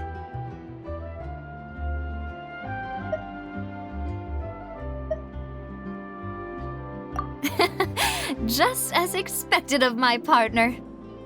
Since this is a trial about the serial disappearances case, the culprit's attention will be focused on Irenaeus, leaving his home base wide open. You're right. This is our best opportunity. All right then, let's do this. I'll stall them at the Opera House and charge Marcel as the true culprit. I won't have any chance of making that charge stick, though, unless we find more evidence. It'll be up to you to make it back in time and hand the decisive evidence to me. We'll help you, just like you helped us in Linny's trial. Demoiselle, please allow us to accompany you. I'm ready. Ah, Malou, Silver, when did you two get here? We heard that you'll be leaving Poisson and figured that you might require our assistance. It's our hope that your confidence will be bolstered with the two of us by your side. Thank you so much. Then, let's make haste for Irenaeus. Paimon, Traveler, I'll see you at the Opera House. See you then!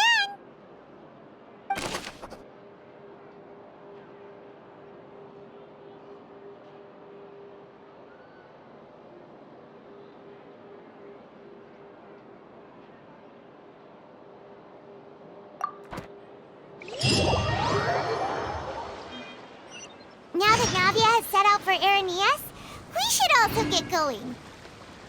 The location has already been marked on the map, so let's head over.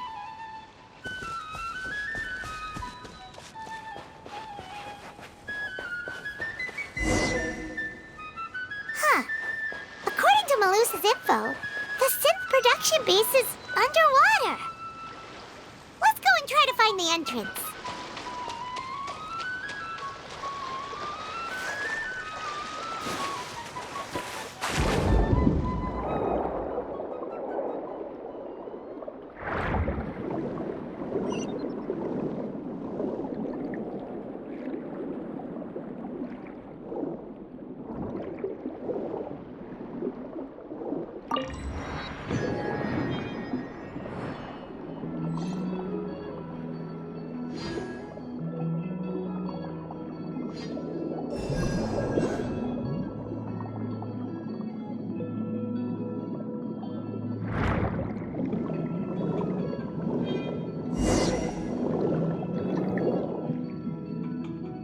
Finally found it!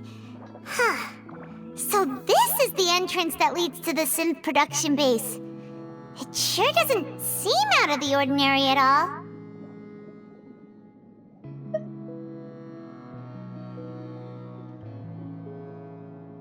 Ah, you're right.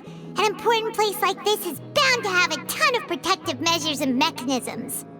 Navia's probably arguing up a storm right now to stall for us.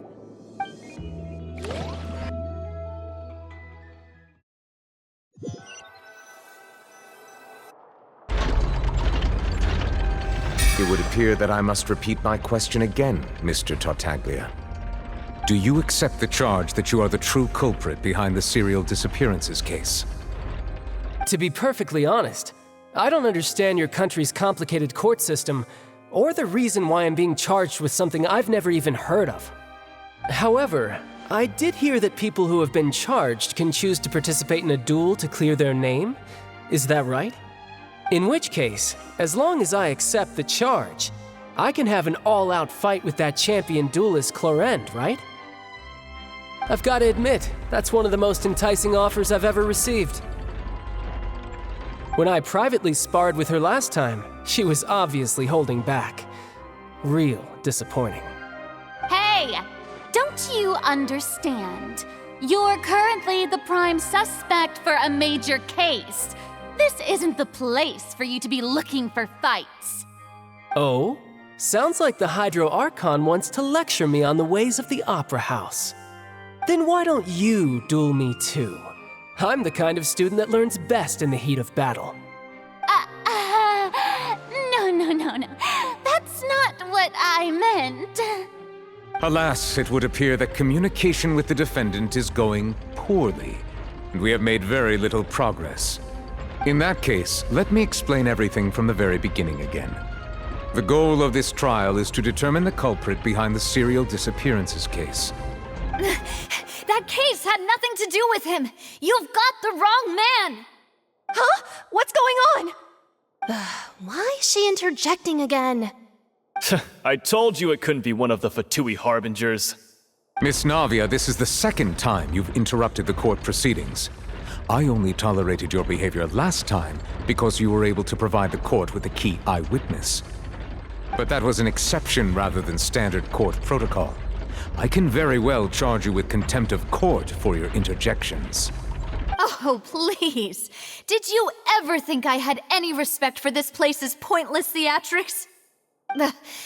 We can put that discussion aside for now. I'm not here to argue with you.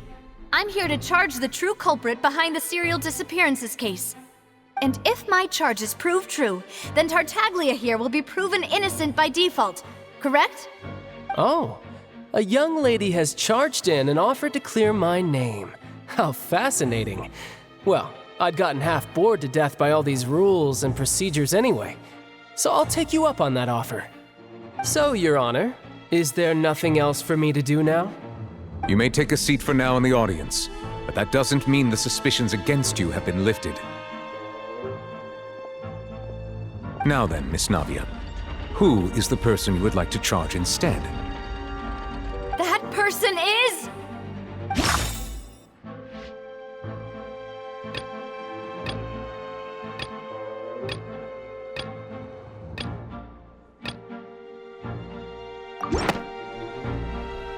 Marcel, the head of Confrérie of Cabrières!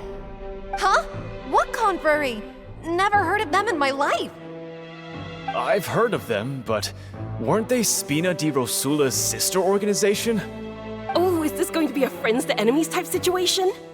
Please let me remind you, Miss Navia, that charging someone is an incredibly serious matter. Committing to the charge also means taking on the legal responsibilities associated with it. And if the charge fails, depending on the circumstances, you may also be charged with the crime of making a false accusation. Knowing this, do you still wish to charge this man? Yes, I do. In that case, I declare the charge to be valid. Miss Navia and attorneys, please take your places on the court. Members of the guards, please contact Mr. Marcel right away so that he may stand trial.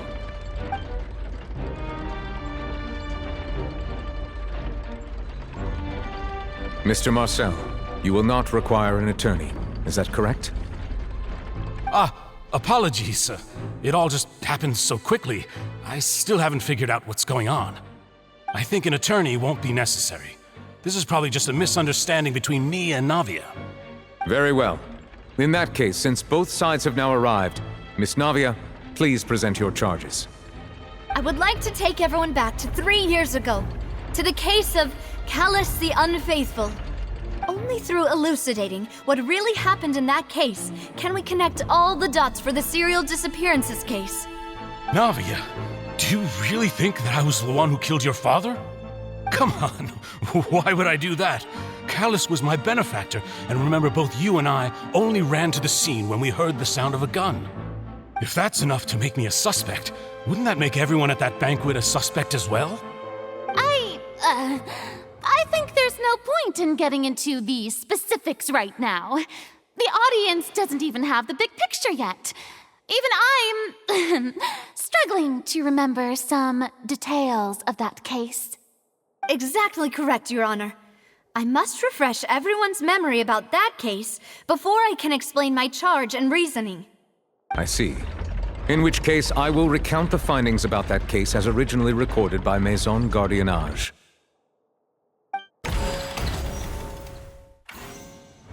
On the day of the murder, Spina di Rosula hosted a large banquet in a countryside estate owned by the Confrérie of Cabrières.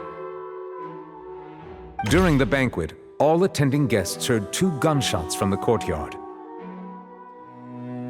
When the guests arrived at the scene, they found the primary suspect, Callus, holding a gun, while his acquaintance Jacques lay dead from a gunshot wound. The guards' investigation did not recover any other firearms from the scene. As a result, they concluded that the suspect's first shot must have missed, while the second must have taken Jacques' life. The suspect did not dispute this conclusion, and also declined to defend himself in court. Instead, he chose to prove his innocence through a duel. Callus was defeated by champion duelist Clarand in the ensuing duel, and soon succumbed to the injuries. These are the known facts about the case.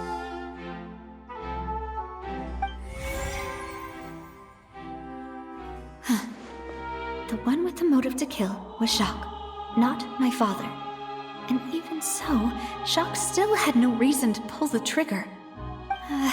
In truth, the third person shot Jacques first, and was shot in turn by my father when my father seized the gun from him. After that, the true culprit turned the third person into water, erasing all traces of him from the scene. Thank you for the summary, Your Honor. Of course, the guard's conclusion appeared quite sensible to us at the time. However, we should revisit the case now that we've gained new information about the abilities of water from the primordial sea.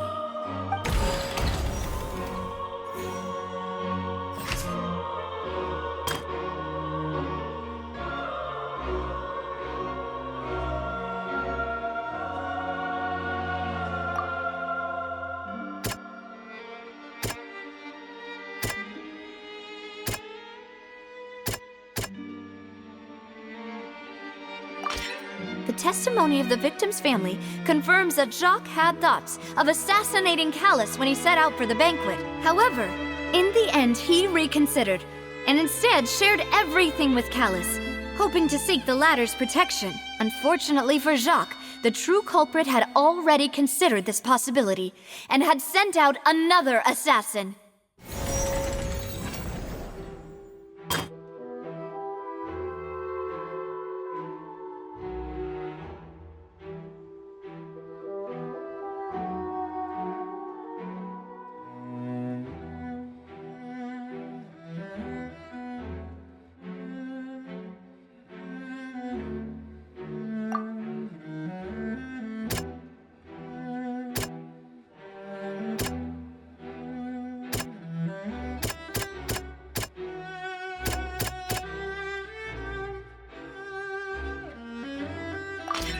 This assassin first shot Jacques, then turned to shoot Callus, only for Callus to wrestle the gun from him and kill him instead.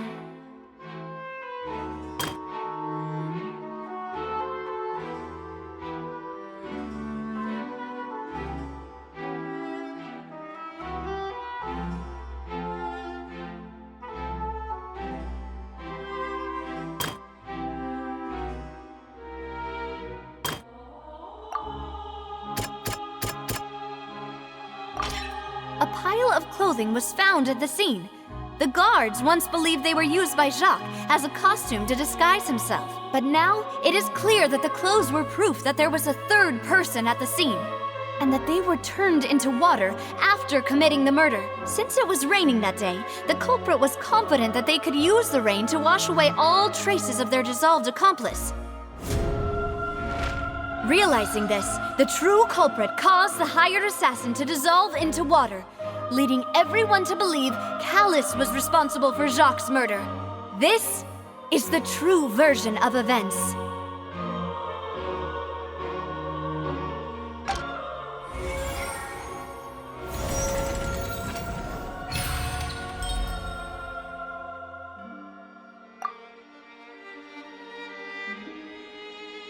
So that's what happened. Wait, you're telling me something as dangerous as water from the primordial sea has been used for all these years? What a great theory. It also explains Callus's and Jacques' respective motives. I guess they didn't shoot each other after all. Mr. Marcel, you are the one being charged with the crime. You should provide a rebuttal if you wish to prove your innocence. Ah, but I think I agree with everything Navia just said. In fact, there was nothing in her speech that directly implicated me. Then, may I ask some questions? In my opinion, we primarily need to determine two things. One, do you have the evidence to back up your claims? I'm afraid not. At least not at this very moment. Boo! If you don't have any evidence, you should just go home! I may not have the evidence with me, but I know where I could go to collect it. If we look up the deserted clothes against a record of people who went missing around the same time, we should be able to find a match. Considering the serial disappearances case, the guards probably kept careful records of all missing persons from around that time, regardless of age or gender. That makes sense to me. Monsieur Neuvillette, I would consider this to be a reasonable investigative direction. Why do I feel like Farina's acting a little differently today? Maybe she's scared of embarrassing herself again? Alternatively, she's become more diligent after charging an innocent citizen in the last trial. My second question has to do with the ensuing duel. If the truth is indeed as you described, then why didn't Mr. Callis explain himself in court? If he had testified that a person had been dissolved, he could have at least mounted a defense. I've thought about this too, and the answer is actually pretty simple. He felt there were things that were more important to him. The dissolving power of water from the primordial sea is an important secret for the true culprit of the serial disappearances case. My father could have exposed it for all to see, but he chose to take it to the grave. At that time, Spina di Rosula was in dire straits, and his reputation had already been shattered. He had no guarantee that going forward with the truth would allow the culprit to be brought to justice. What was certain, however, was that it would paint a gigantic target on my back. Boss once told me that Demoiselle had already been selected as the next target of the serial disappearances case. What? If the secret had gotten out, the culprit would have fought an all-out war with Espina right there and then. I wouldn't have been the only one in danger. All of us would have stood to lose our lives. Of course, the guards might eventually figure out the truth of the matter and determine that we were in the right. But what good would that do? How can a hollow verdict protect anyone? Had this opera house ever given my father any kind of confidence in its brand of justice, Spina di Rosula would have had no reason to exist. But by staying silent, we retained the ability to deter our opponents and continue the stalemate. I was able to become Spina di Rosula's president, which made me harder to target, as well as giving me more time to grow and learn. And once I have figured out the truth and stepped up to the challenge, I will do what this opera house cannot and restore my father's truth and honor back to him. So, you mean to say, your father intended to die in the duelist's ring? That's right. Do you have any proof? Of course. All you need is to ask his opponent, Clarand. I don't need your apology, your guilt, or your support from the shadows. You don't have to do anything for my sake. But since he entrusted his will to you, Clarand, you should tell us the truth about his sacrifice. So, during the duel, did you believe that Callis was intending to die? Yes, I did. As a champion duelist, I've fought many battles and taken a countless number of dishonored lives. In my line of work, I've seen all kinds of people give their all for the faintest hope to continue living. Some were determined, others passionate, and some even manic and twisted. Just one look and I can tell if a duelist is hoping to live or if they're looking to die. I hereby swear on my name and honor as a champion duelist that Mr. Callis never intended to leave the ring alive. Since that's your testimony, I have no more questions. It appears there really are good grounds to reopen this case. I concur. However, Miss Navia, you still have not explained the link between your father's case and the serial disappearances case. Right? What she said was fascinating, but kind of beside the point. Wait, weren't they just talking about the serial disappearances case? Of course, Your Honor. The two cases are connected via a matter of timing. In my father's case, the culprit intended to kill both Jacques and Callis. As a result, they planned to act after hearing 2 gunshots. And at the end of Linny's trial, the culprit also only dissolved the victim in front of everyone because they realized they were at risk of being identified. The culprit could only time their actions so precisely if they were already at the scene. Coincidentally, Marcel attended both the banquet and the trial. So that's why you suspected me. Even after hearing your reasoning, I still can't help but find it a little preposterous. I'm used to it, though. You've always been an impulsive and sentimental child, Navia. It's one of your most endearing traits. No need to appeal to pathos. I won't try to refute your points one by one, but even if everything you just said was true, can you prove that I was the only person present at both events? On top of that, does a person have to be physically present to control the timing? Can't someone remotely monitor the place?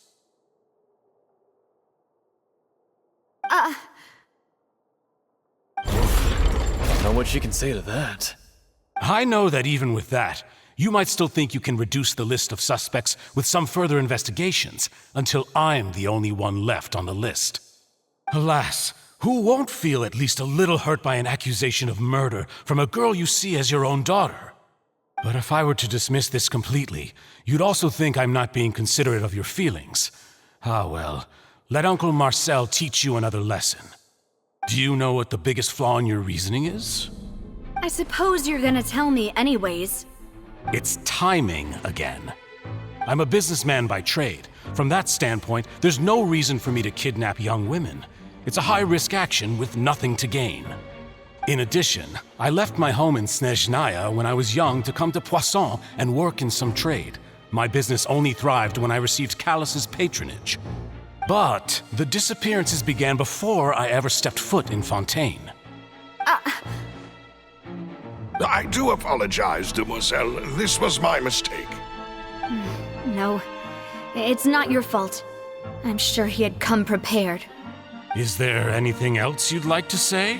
Would you like to check the date of my first business license against the first known case of the serial disappearances? You can also take a look at my border entry records, or ask my friends and family when I left Snezhnaya for the first time. Could those records and testimonies do something to appease the unspeakable anguish in your heart? Seems like she got the wrong guy. At this rate, Navia will be convicted for falsely accusing him. I think you've done a superb job of dissecting your father's feelings as he neared the end of his life. But aren't you going against all of his wishes and expectations right now? He wished for you to become more rational, collected, and conscientious, instead of dwelling only on your own feelings. Once you've learned to be more considerate of others' feelings, and to stop rushing headlong into things, you'd have met most of his expectations. This isn't just about me, and it never has been. The biggest difference between me and the rest of the victims is that I still have the ability to search for the truth, while that same agency has long been taken from them.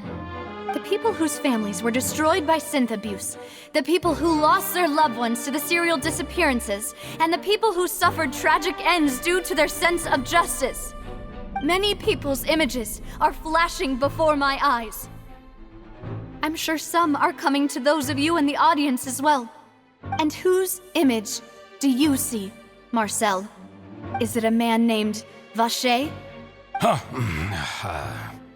Oh, so you do know that name. I'm merely surprised you'd suddenly say the name of someone I've never even heard of. I was waiting for you to say that.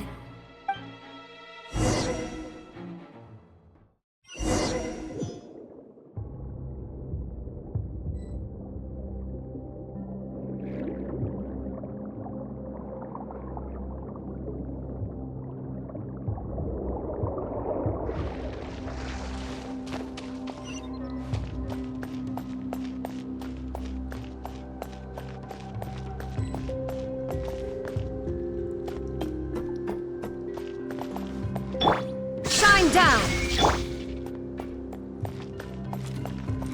Laid bare.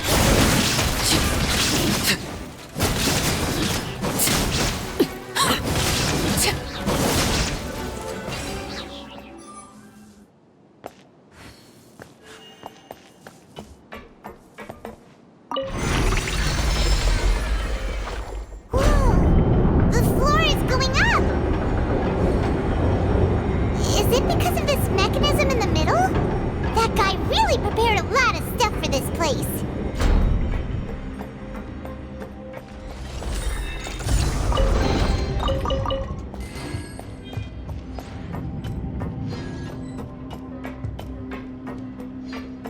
Paimon thinks we need to go up, but Paimon doesn't see a way.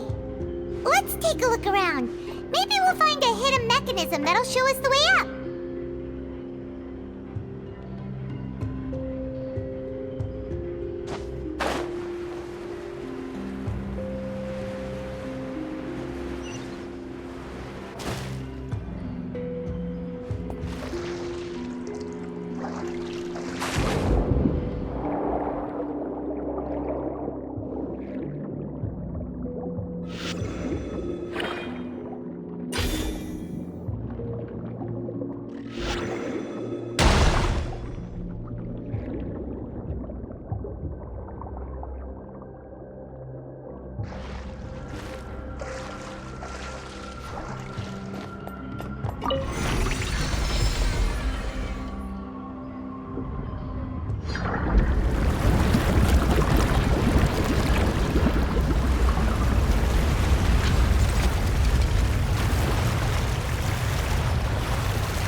The water level is rising!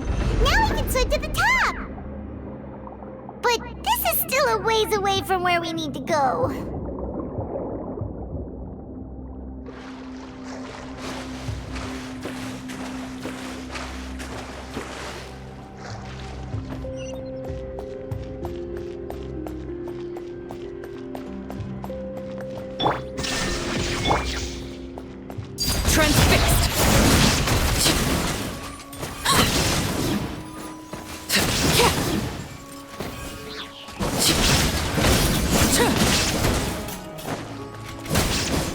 Everlasting as the moon! Illusion shattered! Inazuma shines eternal!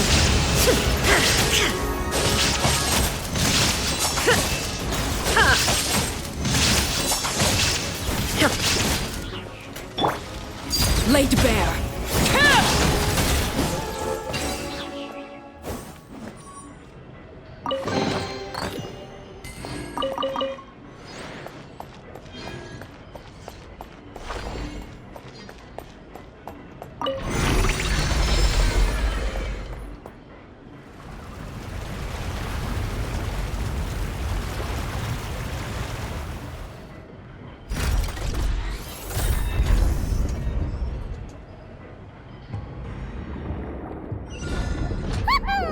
Now the path is clear! Let's go!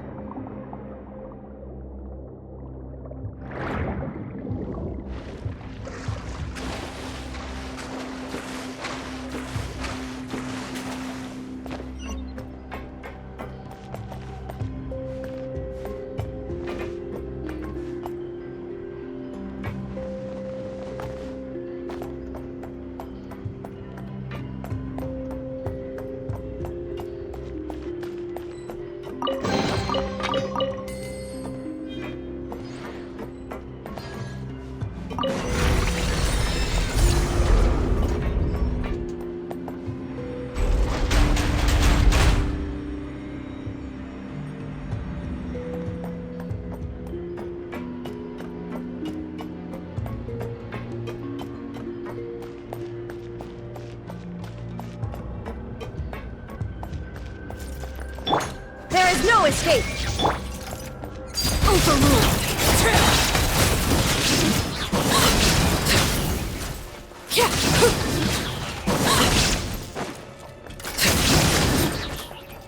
Shine down!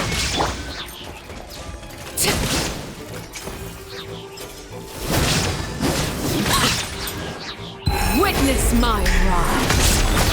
Transfixed!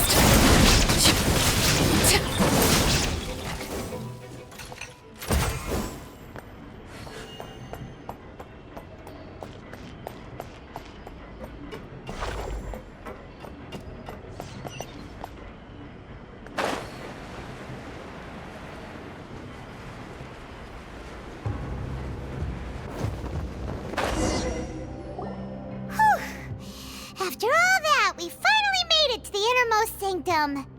Though, as expected, the mastermind isn't here.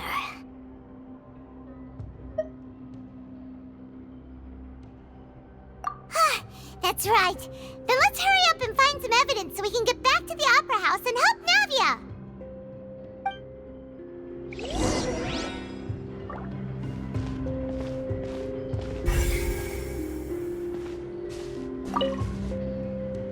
What's all this? Aw, it's a bunch of really cute things. Pink accessories, a hair tie, a necklace, even a makeup box.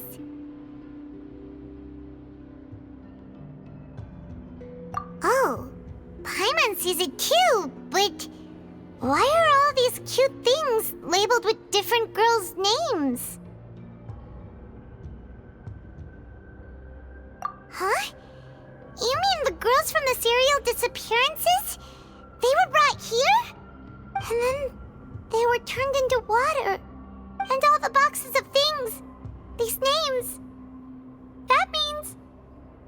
Oh, this is terrible!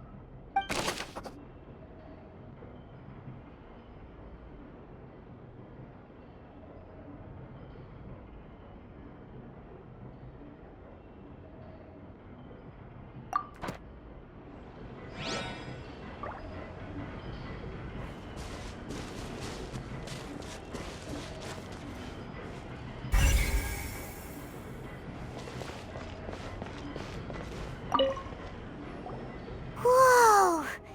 There's so much synth here! And so many bottles of ingredients that probably just contain the waters of the primordial sea. Mixing in progress, ready to drink, stock sample? Huh. They've also got all the synth pretty clearly labeled. Whoa, there's even fruit-flavored synth?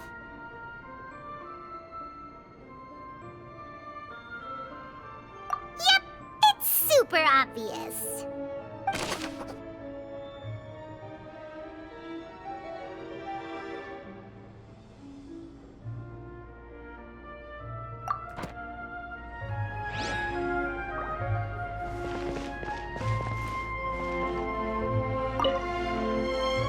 What's this over here? Looks like some kind of place for research. Experiment number 16 aims to verify Jacob Ingold's research conclusions on the primordial sea and use his theory as a foundation to achieve a breakthrough. The experiment was a failure. No individual managed to resurface from the water from the primordial sea. Female specimens 22, 23, and 24 were dissolved.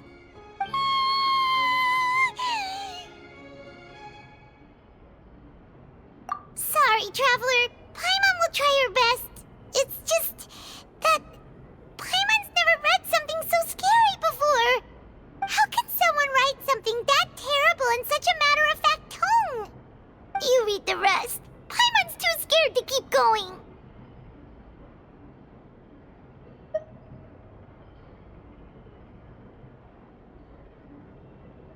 So that's why he did all of these experiments. Wait, did he really think he'd be able to find a way just by dissolving people over and over? That's just insane!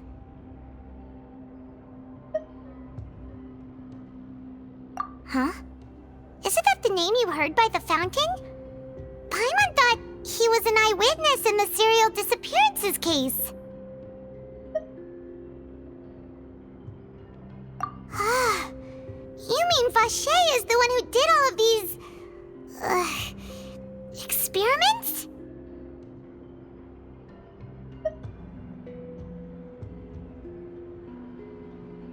So that's it! Vache was no victim, but personally took his lover and... No, that's not it either! If that's the case, why would he want people to resurface from the water? In any case, Paimon will write it all down.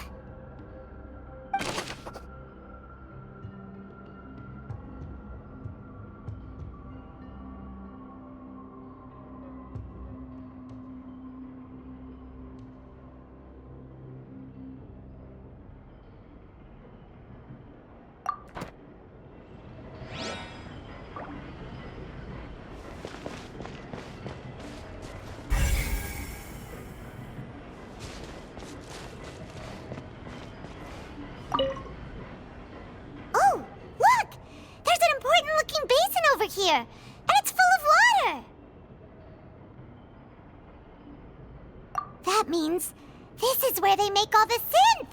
And that special water is the main ingredient! If you dilute it with normal water, you'll get synth, but the pure stuff can dissolve a human! Paimon will take notes on this incriminating evidence.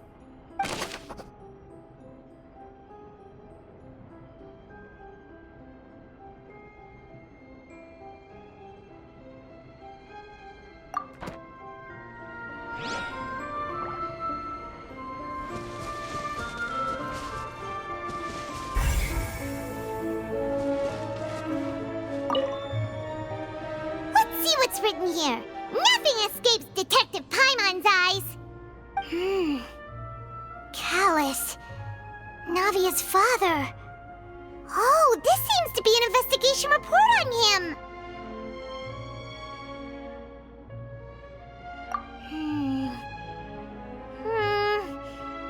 Yep, it's about finding someone to assassinate Jacques and Callus because of a lack of confidence that Jacques himself would go through with it.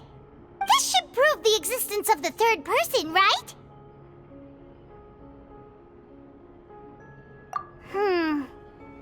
We still have not determined the exact content of the key information Callus has passed on to certain members of his organization. The old dog's a real menace to deal with. Even if he abides by the promise he's made to us, he will still have the upper hand. He can act whenever he wants to make our lives miserable. The only option left is to remove him from the picture entirely. I concur. Let's send someone to kill him.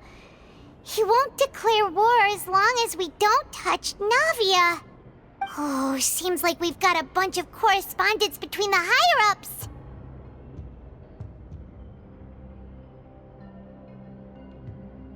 They're all just so evil.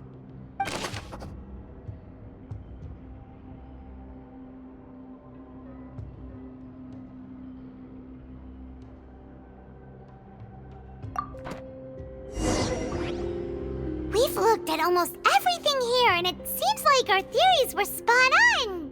But... yeah, we haven't found anything that reveals his true identity. No wonder even Nervalette wasn't able to find anything. Whoever it is probably destroyed everything to do with that name a long time ago. That way, even if we bring all this back to the opera, we won't be able to identify the true culprit.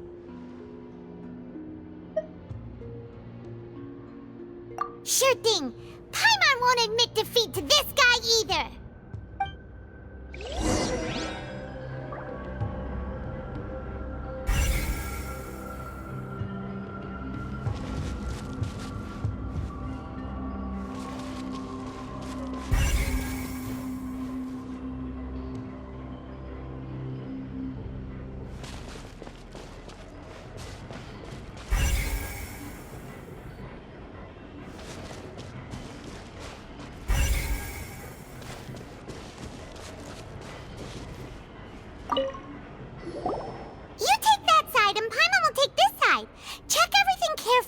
We'll find something for sure.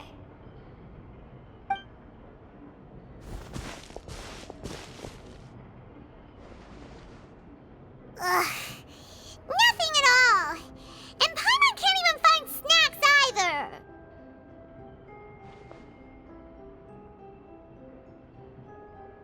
Whoa, really?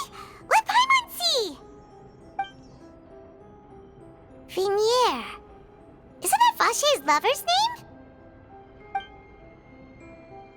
Then you found her diary. Let's see. Aw, it's just a normal diary chronicling their love story. She was so sweet, too. Oh, Paimon feels even worse for her now.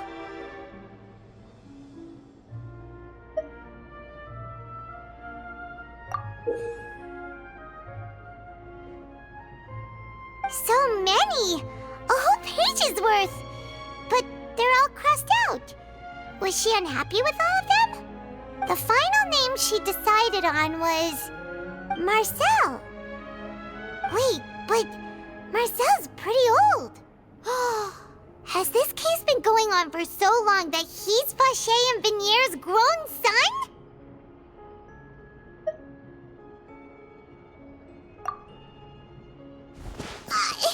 Hey! Paimon still hasn't figured it out yet.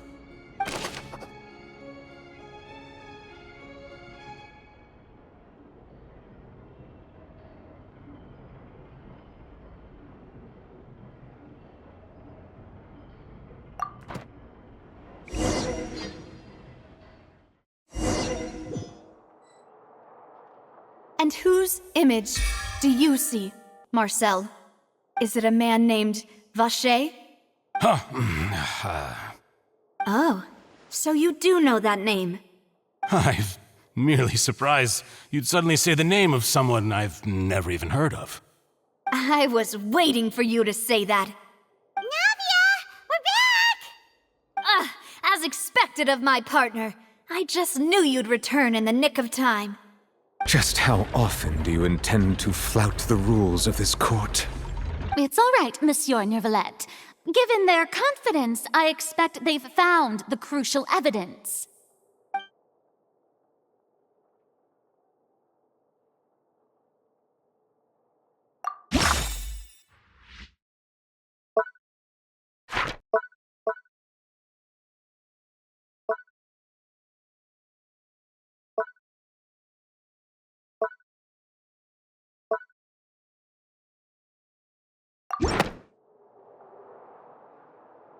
But the truth of it, Marcel, is that you've always been Vache. Huh? We've investigated your lair and we already know everything! After your lover, Vinier, was dissolved, you kept abducting young women to experiment on the hopes of bringing her back to you! You even created Marcel as a new identity and destroyed all records of your past as Vache! So that's it. Even the villains in opera performances rarely go that far. And with that, Marcel's motive has now been established. This information regarding your past also dismantles your prior timing defense. Well, Marcel, do you know where you went wrong? You fixated your gaze on the lover that passed away, instead of paying attention to the living people around you. So, you never noticed how we changed, or how we grew as individuals. You also never understood Boss's real expectations for his daughter. Or our determination to see things through. Your determination. Mr. Marcel, please speak up now if you would like to defend yourself. Otherwise, the trial will move on to the next stage. Do you really think I wanted to do any of this? Pay attention to you? What for? Have you ever paid attention to me? Ever empathized with my pain? Ever known how it feels to watch the love of your life dissolve right in front of your eyes? No one helped me. No one even believed me. All those decades ago, even the officers from the Maison Gardiennage were laughing at me. They said there's no way a human being can turn into water. So I must have gone mad from grief. Vinier's death was brushed away by all of you as if it didn't matter at all. Well, now you know, don't you? Ha! Well, it's too late now. All those who were dissolved are gone forever. You only have yourselves to blame. You set up this ornate opera house in pursuit of your so-called justice. Your beloved drama, while turning a blind eye to the suffering of the people. Vinier is dead. We promised each other that we would always be together. Wherever she goes, I will follow. But I'm not from this blasted place, so I can't be dissolved, no matter what I do. Hey, is that water from the primordial sea that he's drinking? I can't dissolve! Can't dissolve! Can't dissolve! Do you all see? I can't go! I can't follow! So if I can't go where she is, what choice do I have but to try to bring her back? I did all of that, and in the end, that accursed Callus still got the better of me. I spent my entire life living on pins and needles, only to get stabbed by his idiot daughter at the very end. The suspect is exhibiting signs of mental distress. Guards, please restrain him. Don't touch me! Don't anybody come near me! I still need to save Vignere. I promise. We made a promise. Vignere! Please, Vignere, don't think badly of me. All I want to do is fulfill our promise. At this point, the verdict of this trial is clear. With Mr. Marcel's conviction, the charges against Mr. Tartaglia no longer have any basis. Fine by me. I was in a bad mood, but after a show like that, I'm actually feeling pretty good. Traveler, please submit all the evidence you have collected to the guards, so that I might review and summarize the truth behind the serial disappearances case. The man now known as Marcel was originally named Vacher and worked as an adventurer with his partner and lover Vignere. During an underwater expedition, Vignere accidentally came into contact with water from the primordial sea and was dissolved in front of Vacher as a result. Vacher learned of the primordial water's existence through the work of others and began to kidnap young women for research, with the goal of discovering a method to restore Vignere back to life. To cover his tracks, he invented the new alias of Marcel and began to operate a business in Poisson. During the course of his research, Vacher discovered that a diluted concoction of water from the primordial sea can induce feelings of euphoria, and began to manufacture and market synth. However, as he accumulated wealth to fund his continued research and expanded the scope, he came into conflict with Spina di Rosula. After exchanging blows with Spina di Rosula for many years, Vacher decided to assassinate their president Callus at a banquet. Although the assassination did not go as Vacher expected, he was able to turn Callus into the murder suspect by dissolving the assassin he sent to the scene. And just recently, Vacher attempted to frame Linny as the culprit of the serial disappearances case, using a similar method.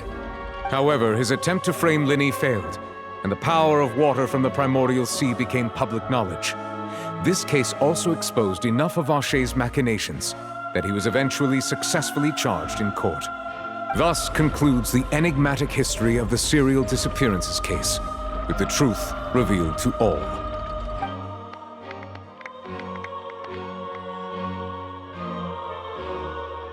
The Oratrice will now deliver the final verdict regarding the charges against Mr. Vacher.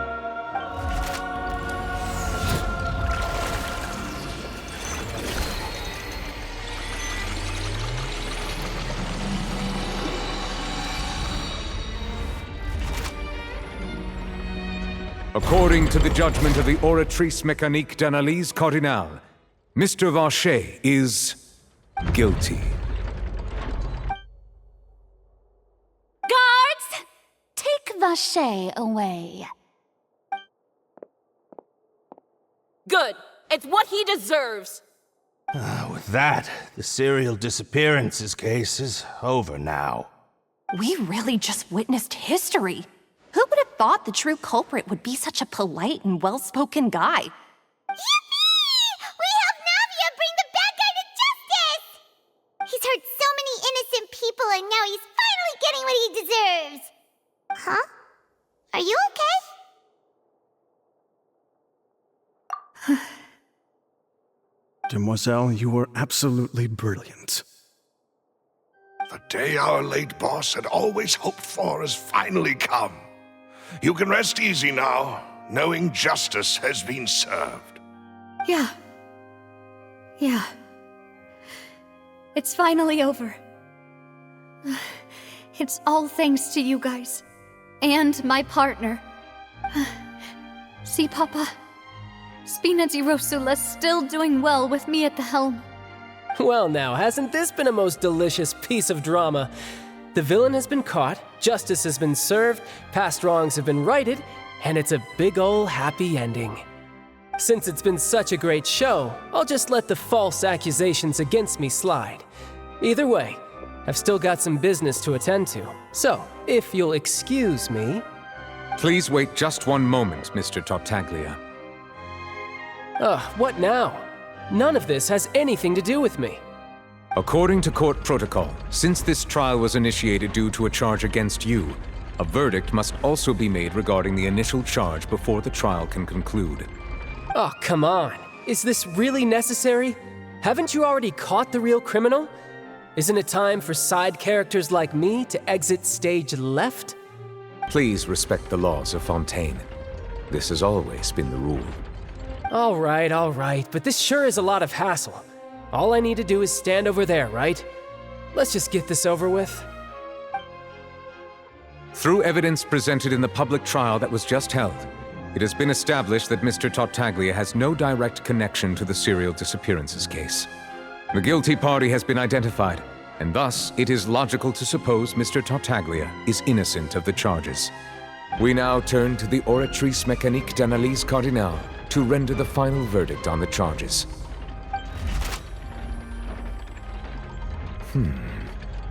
According to the judgment of the Oratrice Mécanique d'Analyse Cardinale, Mr. Tartaglia is guilty. What? Hey! That's not funny! Didn't you just say I'm supposed to be innocent? What's with this verdict? Is your justice machine malfunctioning? Huh?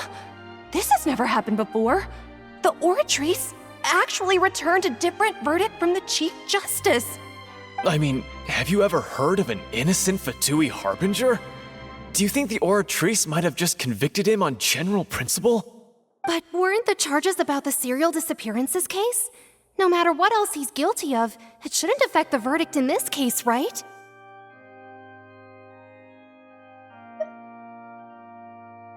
The judgment of the Oratrice Mécanique d'Analyse Cardinale is, by law, the final verdict of the court.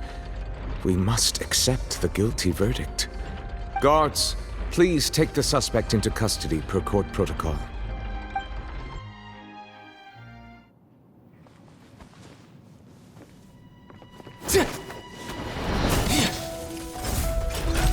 So this is how justice is done in Fontaine. What a joke. You've got your rules. Well, I've got mine too!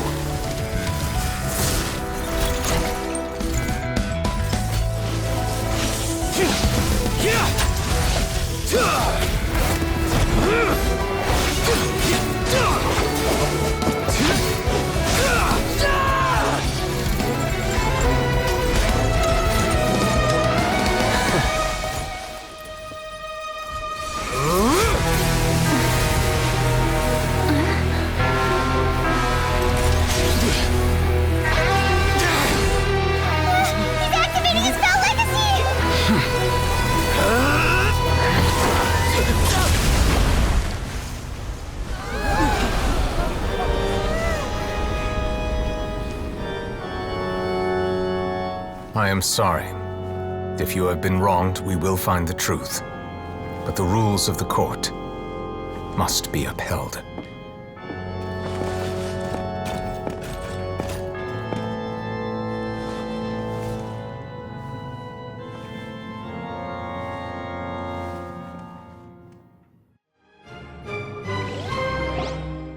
Hey, Monsieur Novelette, what's going on? Shouldn't they have been cleared already? Apologies. This is also the first time I've encountered such a situation. However, according to the rules established at the conception of Fontaine's court system, the Oratrice's judgment is the final verdict of the court. All I do is follow court procedure. As for why the Oratrice arrived at the conclusion it did, you should probably ask someone more knowledgeable than me.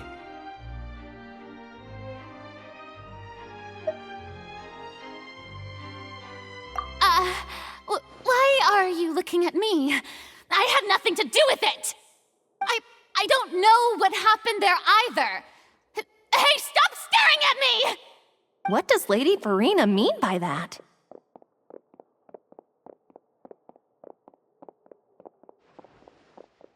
She says she has no idea either, but that's impossible.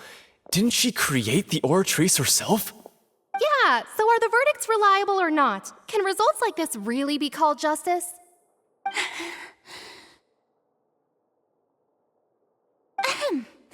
My dearest citizens, did you really think we'd allow an incorrect verdict to be handed out in this court?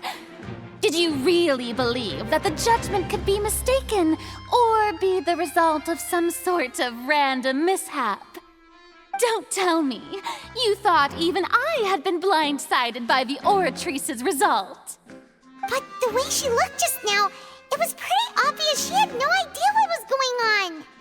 However, given the state of things, I shall give you an explanation. Everything that just took place, including my supposed shock and bafflement, was a part of an elaborate performance, with every action meant to stir up drama and excitement. And, of course, for every performance, there is a script. Everything has unfolded exactly as I expected from the very beginning. As the embodiment of the very concept of justice, the Oratrice shall never render an arbitrary judgment! If you thought Child had nothing to do with the serial disappearances case, it is only because you've been blinded by the superficial appearance of innocence. Everything he's done, not to mention the danger he poses, are beyond ordinary comprehension and completely unforgivable! All shall be revealed in time. You will come to understand my noble intentions, as well as the absolute correctness of the Oratrice's verdict.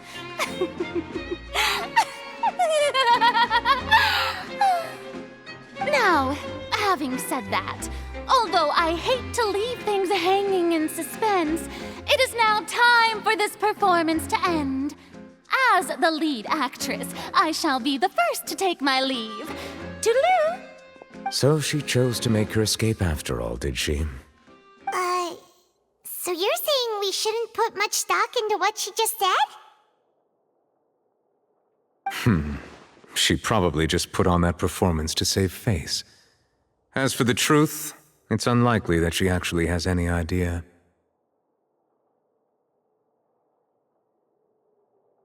However, please be assured that I will continue to investigate this case in a personal capacity. Just as I promised, if the judgment has been incorrect, we will do our utmost to clear his name. All right. Even though we feel pretty badly for him, we'll take your word for it for now. After all, he's done plenty of bad stuff, so he should have known he'd go to prison someday, right?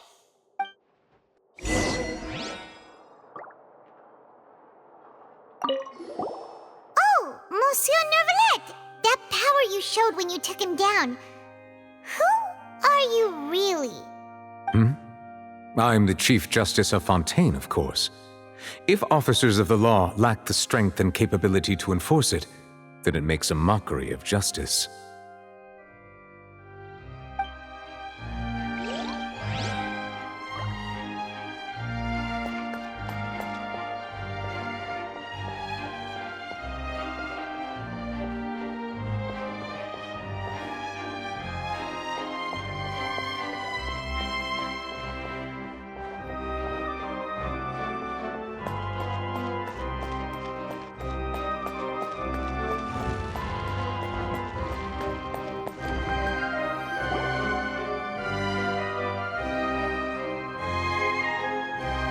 Hey, what are you doing? Quick, stop him! Traveler! Hey, Traveler! Marcel! What are you doing over here? Stop resisting arrest! Cease, or we'll add another charge to the list! No, wait! I just want to ask the Traveler something. I'm not looking to run away. Please, just let me ask this one small thing. Go on. Thank you. I was being led away when I finally realized something. where did you first hear the name Vache? I erased all records of that name.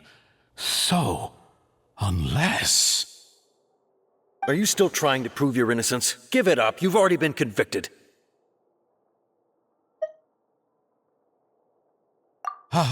Really? You did? You're sure? You met her? But how could that be? How did you manage to do it?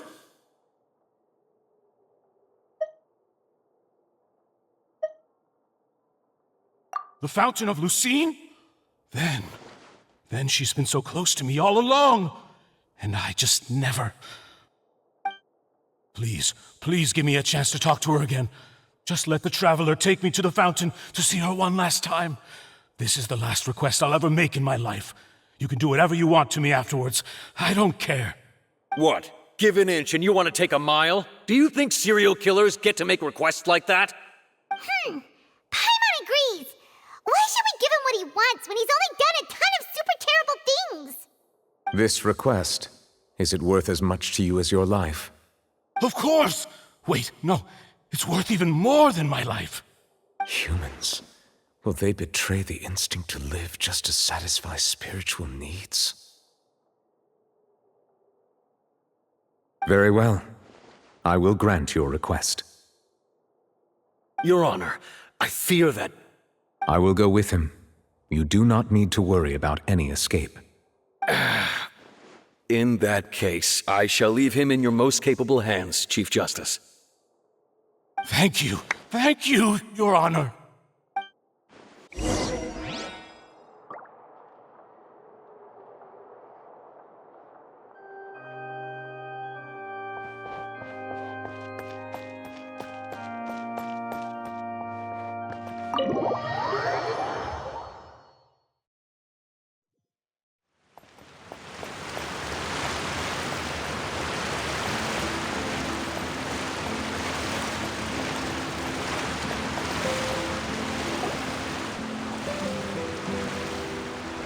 Is this the place? You said she's here, but what do I need to do to see her?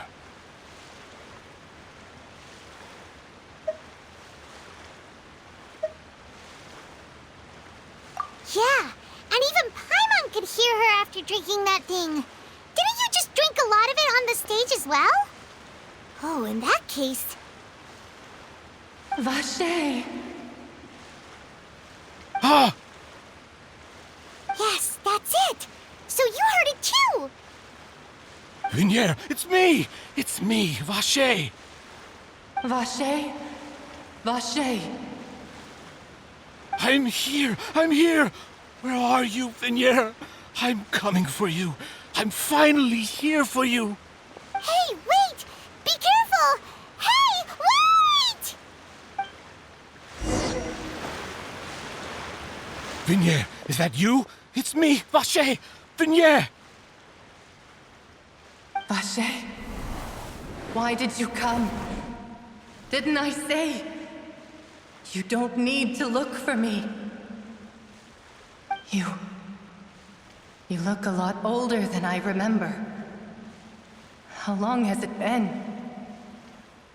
It's been more than 20 years. I've suffered for over 20 years since the day you left.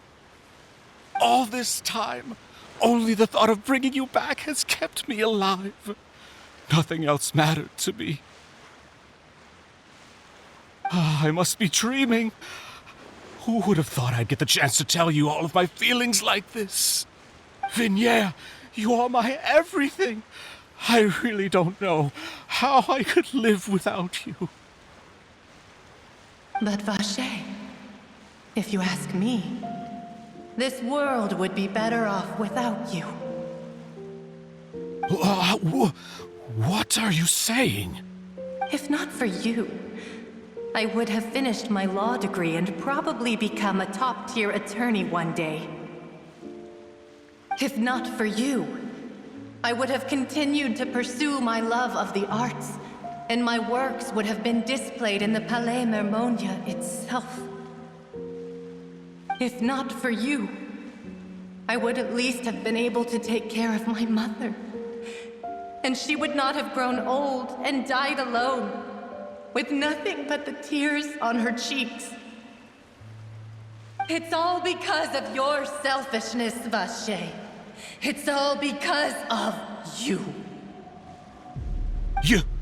Wait, you are not Venier. Who are you? You're right. I am not Venier. I am the sacrifices.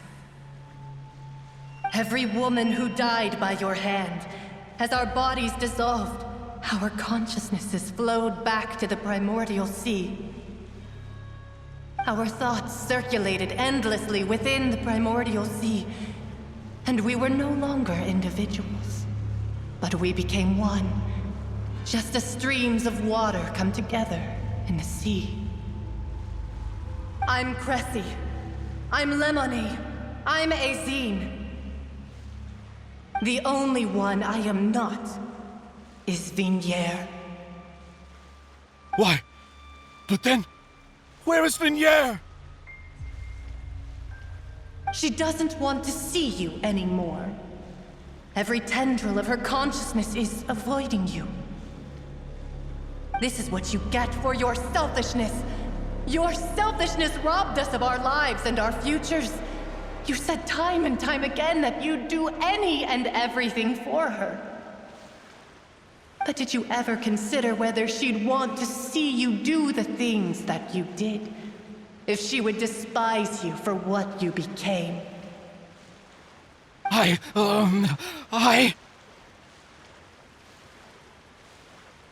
You are a liar, a heartless murderer, and a cowardly narcissist. The only thing you are not is Venier's beloved. From the moment your first victim died and her consciousness merged with Venier's, she has had nothing but pure hatred for you.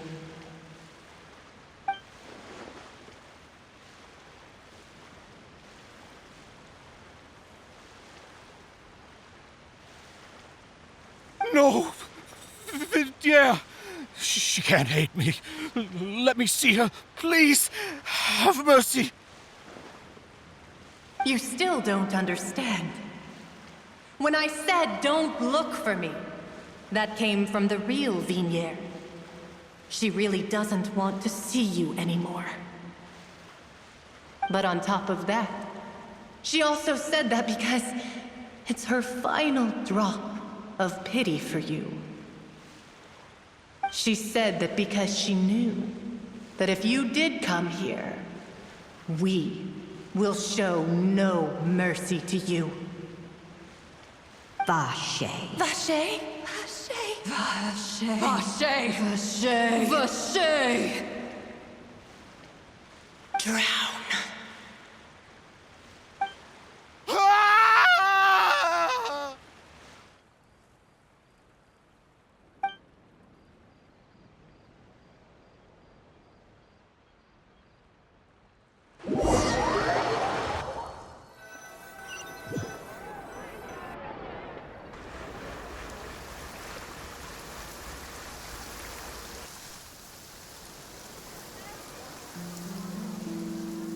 Finally, we have some time to do shopping.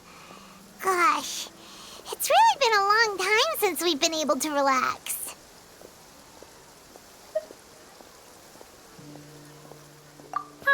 Well met, partner. I knew something great was going to happen when I woke up in such a good mood today. Even this weather can't put a damper on the demoiselle's mood. It's a pleasure to see you both again. Oh, hey, Navia! It's been a few days. Paimon's already started to miss you. Oh, now that I believe. I'm easy to work with and always bring home the bacon. Who wouldn't treasure having a partner like me? Sounds like you're really enjoying life these days, Navia. What have you been busy with since the trial? It's just been one thing after the other. I've been making non-stop trips between Poisson and the courts in Sen. Everyone from Spina di Rosula organized a memorial for my father. We never held a memorial when he first died, since everyone knew that even if we held one back then, no one was going to come. This time, though, everyone in Poisson, and even many people from the court, all attended. So his name's definitely been cleared now. That's what we like to hear. It's been the dearest wish of Demoiselle all along. That blasted stubborn fool. I was right to put my faith in him. I'm so glad I didn't give up on the case all those years ago. Oh, by the way, I ran into Charlotte just after I left the memorial service. Well, maybe it'd be more accurate to say I knew she would be there, and there was no way she'd just let me go. Huh? So you know Charlotte too? The Charlotte? Journalist from the Steambird? Yeah, way back when I first became the president of the Spina di Rosula, she was all over me. Wouldn't take no for an answer.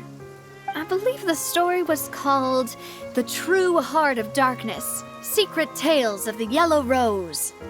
To be fair, though, it was a really flattering feature. So, we've been on pretty good terms ever since. She was trying to lean on our friendship to get me to do an exclusive piece on the serial disappearances case. Oh yeah, she told us about that. She's always been super interested in that case, so now her wish has finally come true too.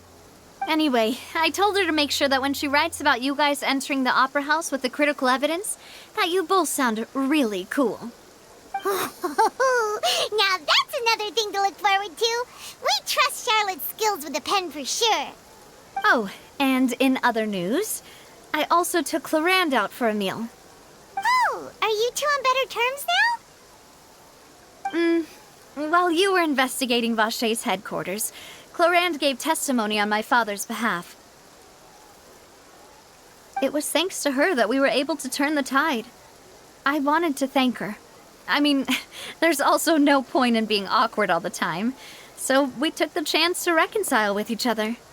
Oh, that's great. Paimon also thought Clarand wasn't actually a bad person. It's always good to have more friends. Anyway, now that the case has finally been solved, perhaps it will slowly begin to fade from the public consciousness. Oh, actually, there's still one last thing I need to do. What is it? I should pay a visit to my father's grave and tell him the truth of what happened, as well as how it all ended. And on top of that, just how much people still look up to him to this day. That includes me, too. Miss Navia. Indeed. We want to go too. We also think Callus is a really admirable person. Sure thing. I'd like you two to share the moment with me. After all, without you, there might not have been such a positive ending. And in that case, everyone, let's be off. Considering the recent weather, we'll be lucky if we can reach Poisson before dark. Yeah, you're right. It's been raining non-stop for a few days now.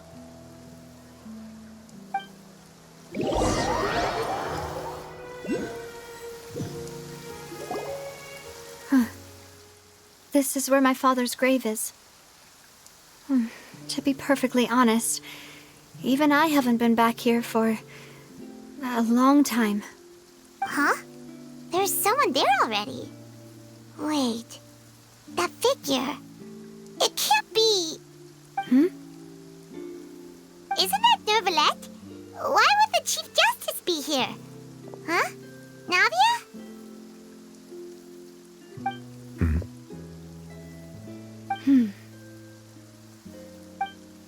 My apologies.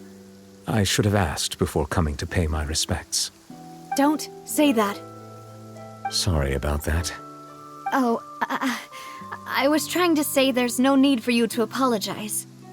I wanted to show my father how much I've grown, but still, I doubt I've grown to the point that even the Chief Justice would feel compelled to apologize to me over and over. In that case, I will stop apologizing for now. You really could use some pointers on understanding human emotions, Monsieur Neuvillette.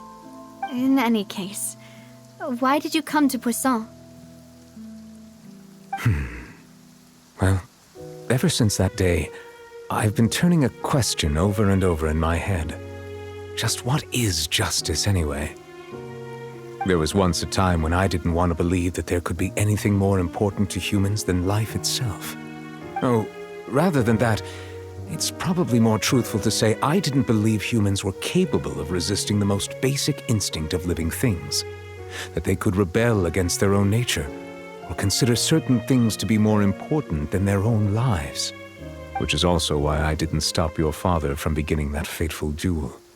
I believed that a truly innocent man would never throw away his life like that. That there was nothing, should have been nothing more important than one's own continued survival. But Mr. Callus proved me utterly and decisively wrong.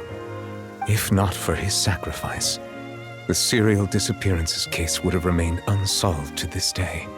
Mr. Callus made the choice he did for his daughter, for his associates, and for many people completely unrelated to him. And in the end, from a certain perspective, one could say that he did it all for the sake of justice. A justice that's higher than life itself. So, you asked me why I came here. I just wanted to say my apologies to Mr. Callus in person. I should have noticed all of this much sooner. This regret has filled me with a sadness that has haunted me for days. That high and mighty chair in the opera Epiclese indeed insulates one from many important things. Spina di Rosula, thank you so much for your hard work and perseverance. I'm sorry for being mad at you before. So, you're actually one of those types that's cold on the outside, but pretty thoughtful on the inside, huh? That reminds me of Silver, one of my guys. Sorry about that. Self-expression is not one of my strong suits. Didn't I just say you don't need to apologize? So Navia and Neuvillette seem to have made their peace as well. Let's not disturb them for now. We can wait till after they're done.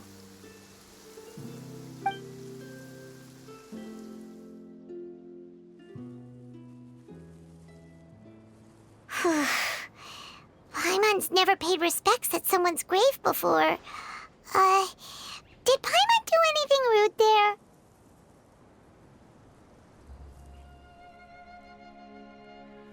Huh? Oh, Paimon didn't know that was a thing. But Paimon doesn't know what she would do if she can't fly. Oh no. Paimon hopes Miss Navia won't be too mad. Anyway, Neuvillette is still standing around there. It's not often that we can catch him alone like this, so why don't we go talk to him for a bit? If we can't talk to Lady Farina, we can at least talk to him, right?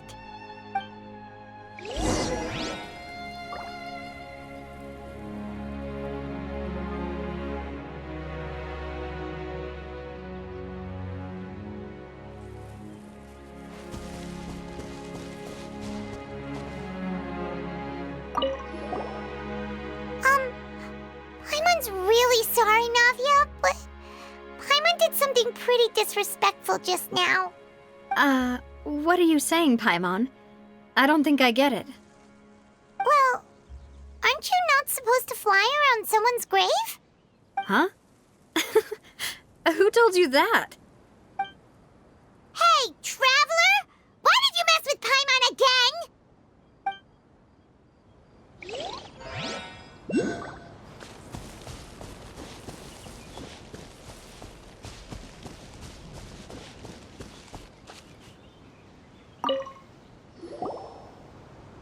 Oh, it's you two.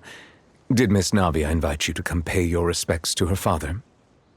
Mm-hmm. We ran into Navia on the streets today, so we just followed her here. I see. Then is there something that I can help you with? Well, it's pretty hard to run into you like this, since you're usually super busy. So we figured we could try to ask you a few questions, if that's okay. Please feel free. Though outsiders, you helped us solve one of the greatest mysteries in Fontaine, and it would be my pleasure to return the favor.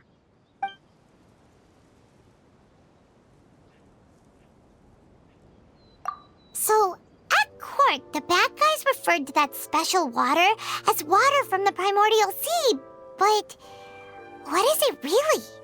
Truthfully, that name is already quite accurate. I can only surmise that Vache and his ilk only learned of its nature and existence after extensive research. There used to be a special sea on the surface of this planet. The nature of its seawater was rather different from that of the sea we know today. Most of Tevat's life forms were first born in that special sea. You could say it nurtured much of the life on this planet. Huh. So it really was where everything began. It makes sense to call it primordial then.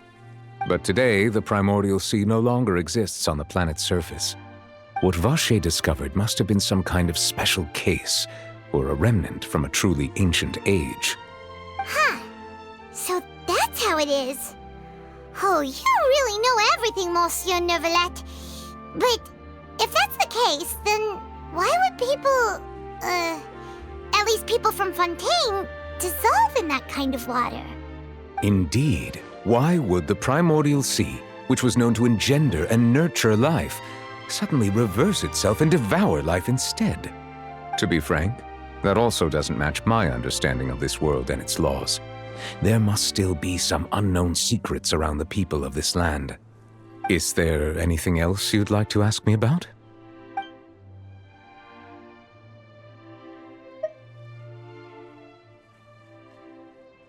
That the sea levels will rise and everyone will be dissolved in water, leaving Farina crying alone on her throne, but the sins of the people will be finally washed away for good.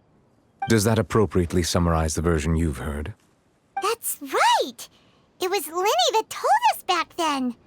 And that about covers all the main points. Yes, up to the present, I think we reached a point where we have no choice but to confront this prophecy directly. Rumors have it that this prophecy is rooted in the last words the former Hydro Archon left to the world before she passed away. A prophecy? Of the former Hydro Archon? Wow. This is the first time that we've ever heard of it. Two parts of the prophecy have already proven correct. The rising sea levels and the ability of the people of Fontaine to be dissolved. We should be more vigilant and stay on the watch for further signs. Speaking of the prophecy, Farina has also always taken it quite seriously. Indeed, she has been collecting information and intelligence from across Tevat for this purpose. If the rumors were true, then perhaps this prophecy is the conundrum left to Farina by her predecessor. But with Farina being the way she is, can we really trust her to solve it? Is there anything else you'd like to ask me about?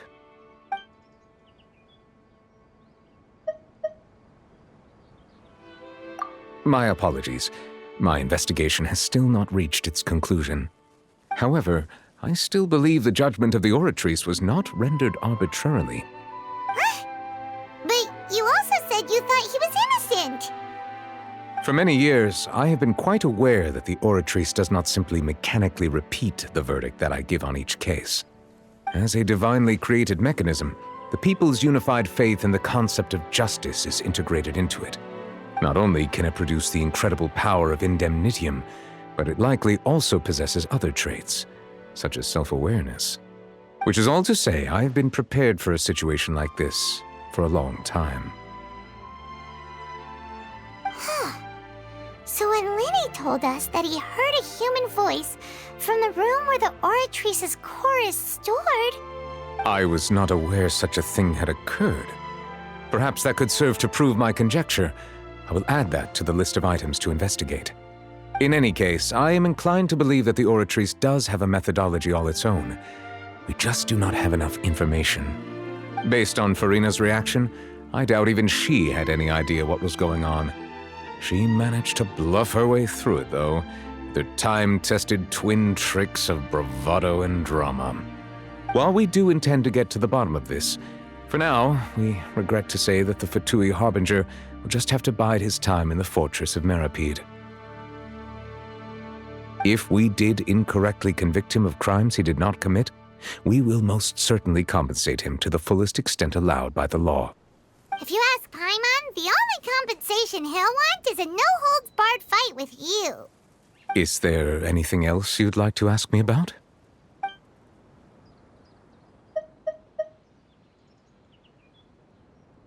Your sibling?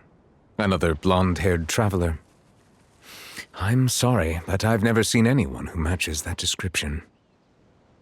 If she ever stepped foot in Fontaine, I'm sure she followed our laws to the letter, and had no reason to appear on the stage of the opera Epiclese. Is there anything else you'd like to ask me about?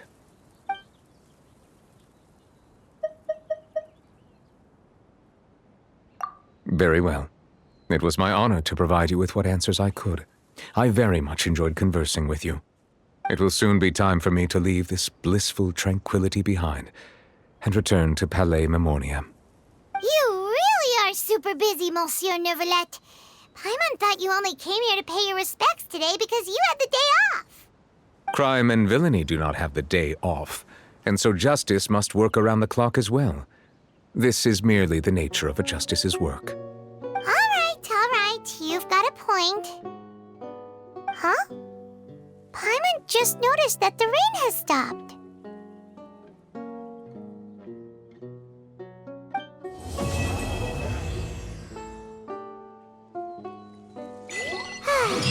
You know, we've been walking around for a while now. Why don't we go back to the Spina di Rosula base in the court of Fontaine and have a rest? Navia said something about having a place ready for us there, didn't she? Come on, let's go!